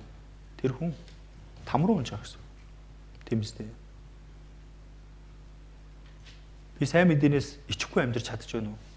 Эсвэл ичээд амьдраад байна уу? Хартаа. Хүмүүсээ. Энэ сайн мэдээ ямар чухал гэж. Энэ сайн мэдээ ямар том зүйл гэж. Энэ сайн мэдээ хамгийн том зүйл нь байхгүй юу? Нэгдүгээр зүйл байхгүй юу? Би мөнгөтэй боллоо. Би сайхан машинтай боллоо. Би сайхан байртай боллоо. Би энэ бодсон, ертөнцийн бодсон сансан бүх зүйлийг авлаа. Аав ээж минь аврагдахгүй бол тэр хэрэгтэй юу? Хүмүүсээ үндэ хэрэггүй шүү дээ. Хайртай ах эгч маань аврагдахгүй бол тэр зүйл хэрэгтэй болов уу? Хэрэггүй шүү дээ.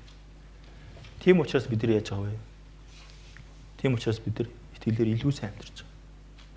Тийм учраас Бурханд таалагдсан амьдралаар амьдрах гэж хичээж байгаа. Тийм учраас Бурхны хүсэж үйл зүйлийг би өөрийнхөө биеэр хэрэгжүүлэх гээд үзээд байгаа. Тэгж биш миний хайртай гэр бүл аврагдах гэдэг. Яагаад бид нар Бурхны үгэнд дуулууртай амьдрах ёстой юм бэ? Сайн мэдээнээс өөр зүйл байхгүй. Яагаад би ийм хэцүү амьдралыг сонгоо явах ёстой юм бол?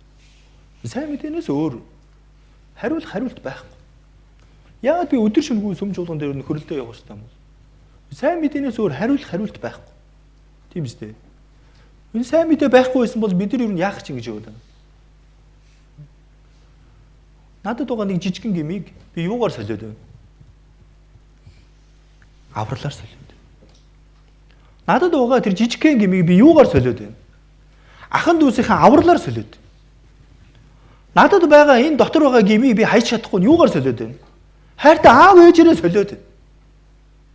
Хүмүүсээ гим нүгэлтэйг тэмцэх хэрэгтэй. Бурхан юунд дургүй лээ? Гим дургүй. Хардаа.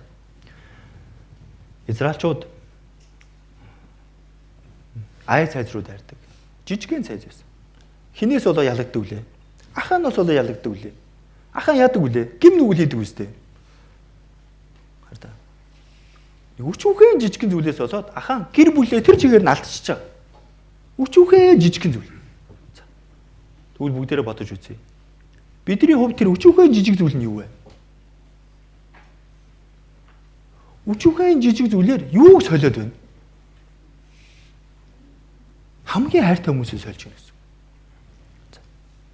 Тэгэхээр хардаа. Бид нар сайн мэдээнээс ичихгүй амьдрах хэрэгтэй. За, хамгийн сүүлд нь Эфес 2 руу очие.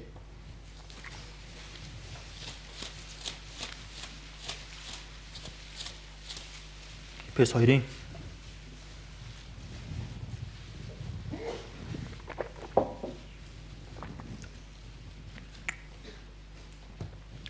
1-ээс 2 хамтдаа уншъя. Та нар алдаа зөрчил, гэм нүгэл дотроо үгсэн байсан. Тэгээд та нар энэ ертөнцийн замнал ба агаарын хүчний ноёрхогч, дуулуургүй хөвгүүдийн дотор ажиллагч тэр сүнсийг дагаж амьдардаг байв. За. Бид нар хэнийг дагаж амьдардаг байсан бэ гэвэл бузар сүнсийг дагаа амьдардаг байсан. За тэгвэл одоо бид нар хэнийг дагж амьдарч байгаа вэ? Одоо бид нар хэнийг дагж амьдарч байгаа бол Есүсийг дагаж явж байгаа. Гэхдээ Есүсийг дагаж байгаа мөртлөө бузар сүнсийг дагаад бас яваад идэг. Хоёр зам дээр гарчдаг. Есүсийг дагаж ийн, бузар сүнсийг ч бас дагаад. Ариун сүнсийг дагаа явж ийн, махбодыг ч дагаад. Энэ юу гэсэн үг вэ? Хоёр замын голд нь тэнэглэсэн. Йошуа юу гэвлээ? Би болон манай гэрийнхэн эзнийг дагна гэдэг үстэй. Эзэнд үйлчлэн гэдэг үстэй. Тэр юу гэсэн юм бол бүх амьдралаа эзэн зориулж ин гэсэн үг. Хардаа. Бид нар хоёр замыг дагаа яваад байна. Хоёр замыг дагаж болохгүй. Нэг замыг дагах хэрэгтэй. Хардаа. Та бүхэн одоо сүүлийн үед техник технологи хөгжсөн үед амьдарч байна. Юунд хамаг цагаас зориулээд байна? Юу их сонирхоод байна? Юу их судлаад байна? Юу их бодож амьдарч байна? Сайн мэдээний төлөө толгоогоо ашиглаж байна уу? Эсвэл өөрт яг хэрэгтэй зүйлсийн төлөө өдөр шөнөгүй фэйс ухаад, өдөр шөнөгүй YouTube үзэл, өдөр шөнөгүй Instagram руу тэгэл явж байна уу? Сайн мэдээ яаж тарах харагд ингээл өдөр шөнөгүй суралцж байгаа хүн ер нь хэр олон байгаа бол. Илүү чухал зүйлээ хийхгүй мөртлөө ямар ч хэрэггүй зүйлийг илүү хэрэг гэдэг. Тийм биз дээ. Бид тэр илүү чухал зүйлийг бодоод хийх хэрэгтэй. Харин бузар сүнс энэ ертөнцийг атгацсан байгаа. Та бүхэн нийв ээж үзэл гэж мэдэх үү? Бурхныг бодхон болоод хувь хүн өөрийгөө чиглэсэн тийм үзлийг гаргаж ирсэн. Үүнд маш олон зүйлүүд орж ирдэг. За, энэ үзэл нь болохоор Есүсийг тэр чигээр нь эсрүүцдэг. Есүс бол аврагч биш. Хүн заавал Есүст итгэж аврагдахгүй. Хүн өөрийнхөө бодлороо тэг өөрөө бурхан шиг болж чадна. Есүсийг эсрүүцдэг. За, энэ үзэл нь одоо тэр ямар нэгэн нэрд оршихоо болчихсон. За, энд зурхаад итгэдэг хүмүүс байхгүй бах тийм. За, энэ зурхааг ингээд харах юм бол юу вэ? Над руу чиглэсэн байдаг. Зөвхөн хувь хүн. За, би ийм байх ёстой юм байна. Би ийм юм байна. Юу вэ? Энэ зурхаад итгэдэг хүмүүс зөндөө байдаг шүү дээ. Яагаад вэ? Би өөрийгөө голчлоод байна гэсэн. Тийм биз дээ. Би өөрөө энэ дэлхийн төв нь болох гэдэг гэсэн. Одоо сүүлийн үеийн залуучууд ярих юм бол би өөрөө л болж ивэл болох гэдэг. Би өөрөө л төв нь байх ёстой. Тийм биз дээ. Би өөрөө л инфлюенсер байх ёстой. Би өөрөө л сайхан байх гэдэг. Энэ ямар үзэл вэ? Бурхныг алгасаад өөрийнхөө үзэл рүү орж. Тийм биз дээ. Бидний та нарын үеийн залуучууд нэг сүртэй гандан мандаа ороод ном зам уншуулаад мөр зүр гарахгүй л байгаа ёстой. Бузар сүнс одоо тийм аргаар дахиад хуурах болов? Үгүй шүү дээ хүмүүсээ. Бузар сүнс тийм тэнийг нэг юм биш шүү дээ. Харин. За, мэрэг төлөг гэж байна. Магадгүй энэ донд мэрэг төлөг хөөгөө явж байгаа хүмүүс байна уу? За, арай байхгүй бах тийм. За, бясалгал гэж байна. Бясалгал ер нь яг юу хийх юм бол? Дотгошоо ордог үстэй. Өөрийгөө бод, өөрийгөө оол гэдэг үстэй. Энэ яах гээд байна? Би өөрөө Бурханаас илүү гэдэг үзлийг гаргаж байна. Чакра энерги сүүлийн үед их ярьдаг болсон. Тийм үстэй. Даалт ухамсар их ярьдаг болсон. Энэ даалт ухамсарыг чинь сайн судлаад үзэх юм бол буддизмын ярьдаг зүйлийг л зүгээр л нэг орчин үеийг болгоод гаргаад ирчихсэн. Даалт ухамсараар ямар нэгэн болно л хэлээд. Тийм юм байхгүй шүү дээ. Харин бид Библийн номноос илүү өөр зүйлд анхаарал тавиад байна. Энэ маань намайг ямар хүн болгож байна? Итгэгч хүнээс минь холдуулж гэсэн. Харин өөрлөгөө чиглэсэн маш олон зүйлүүд байна. Төсөөлөөд баяжих хэрэгтэй, төсөөлөөд ямар нэгэн зүйлтэй болох хэрэгтэй. За. Хүний биеийн онцлогийг бас шинжээд байдаг тийм MBTI юу вэ? Тэрийг юу гэж бодож байна та хэд? Яг үнийг хэлдэг үү?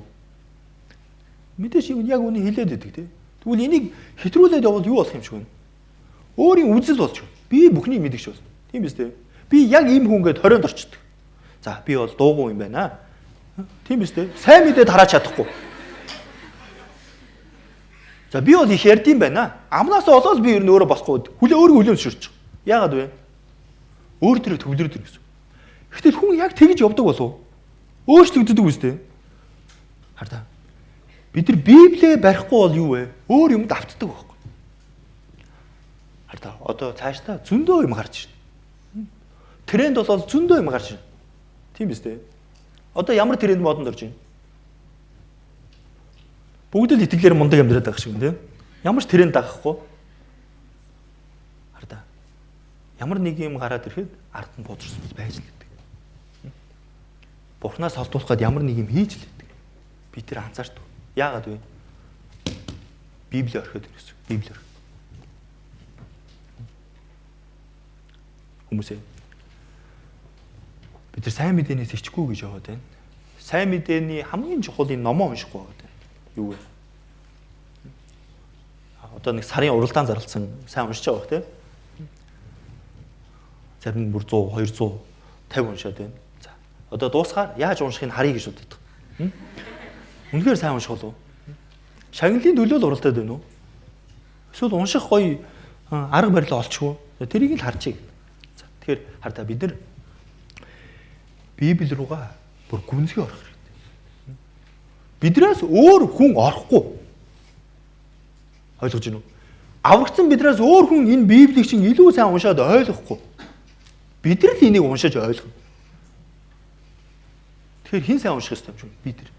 За, хамгийн сүүлд нь Ром 1:16-г уншаад дуусгая. Ром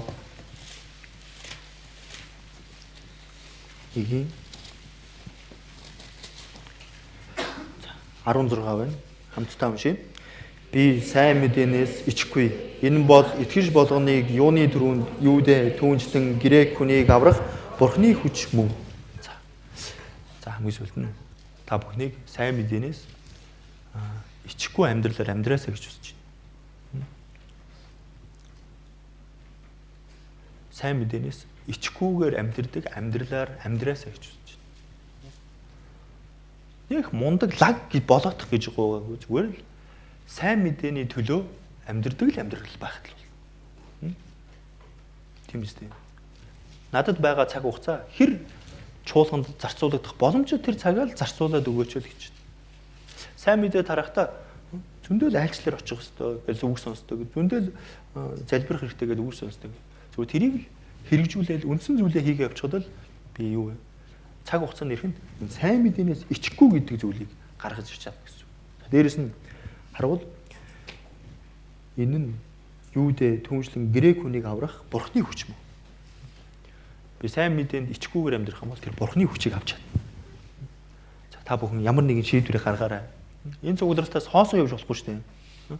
Ямар нэгэн шийдвэрийг гаргаад тэрнийхэн төлөө тэмцээрэй. Тэгж чадах уу? За хамтдаа залбираад дуусгая. Хайр болоод нэгүслэр дүрэн эзэн бурхан таньд баярлалаа. Эзэн та хамт байж өгөөч. Онцгойлоод манай Улаанбаатар зүүн чуулганы залуучууд болон Зүү Араа чуулганы залуучуудтай хамт байж энэ ертөнцийн тэмцэлтэй илүү ихээр сайн оролцож чадхад эзэн та өдөртөж өгөөч. Ариун сүнсийг дагсан амьдралаар бурхан таныг мэдээд бурхан таны энэ сайн мэдээний маш том ажил дотор өчүүхэн жижигэн зүйлийг ч гэсэн илүү сайнаар хийж чадхад эзэн та өдөртөж өгөөч. Сайн мэдээний төлөө амьдрах боломж хүн болгонд олддоггүй лээ. Эзэн таны нэгүслийг бодонгоо илүү сайн мэдээ тараасан хүн болгож чадхад эзэн та өдөртөж өгөөч. Сайн мэдээ тараахын тулд би өөрөө ч гэсэн сайн мэдээнд зохистой амьдрч чадхад эзэн та өдөртөж өгөөч. Онцгойлоод энэ толгоо удаалган сууж байгаа бүхэл хүмүүстэй эзэн бурхантай хамт байж өгөөч. Ариун сүнсээр дүүргээд эзэн таны өмнө гэрэлцсэн амьдралаар гэрэл тусгсан амьдралаар амьдарч чадхад эзэн та өдөртөж өгөрөө. Бүх зүйлийг танд даатгаад бидний үргэлж харилдаг. Бидэндээ хамт байдаг бидний эзэн Есүсийн нэрээр гонжилбирлаа. Амен.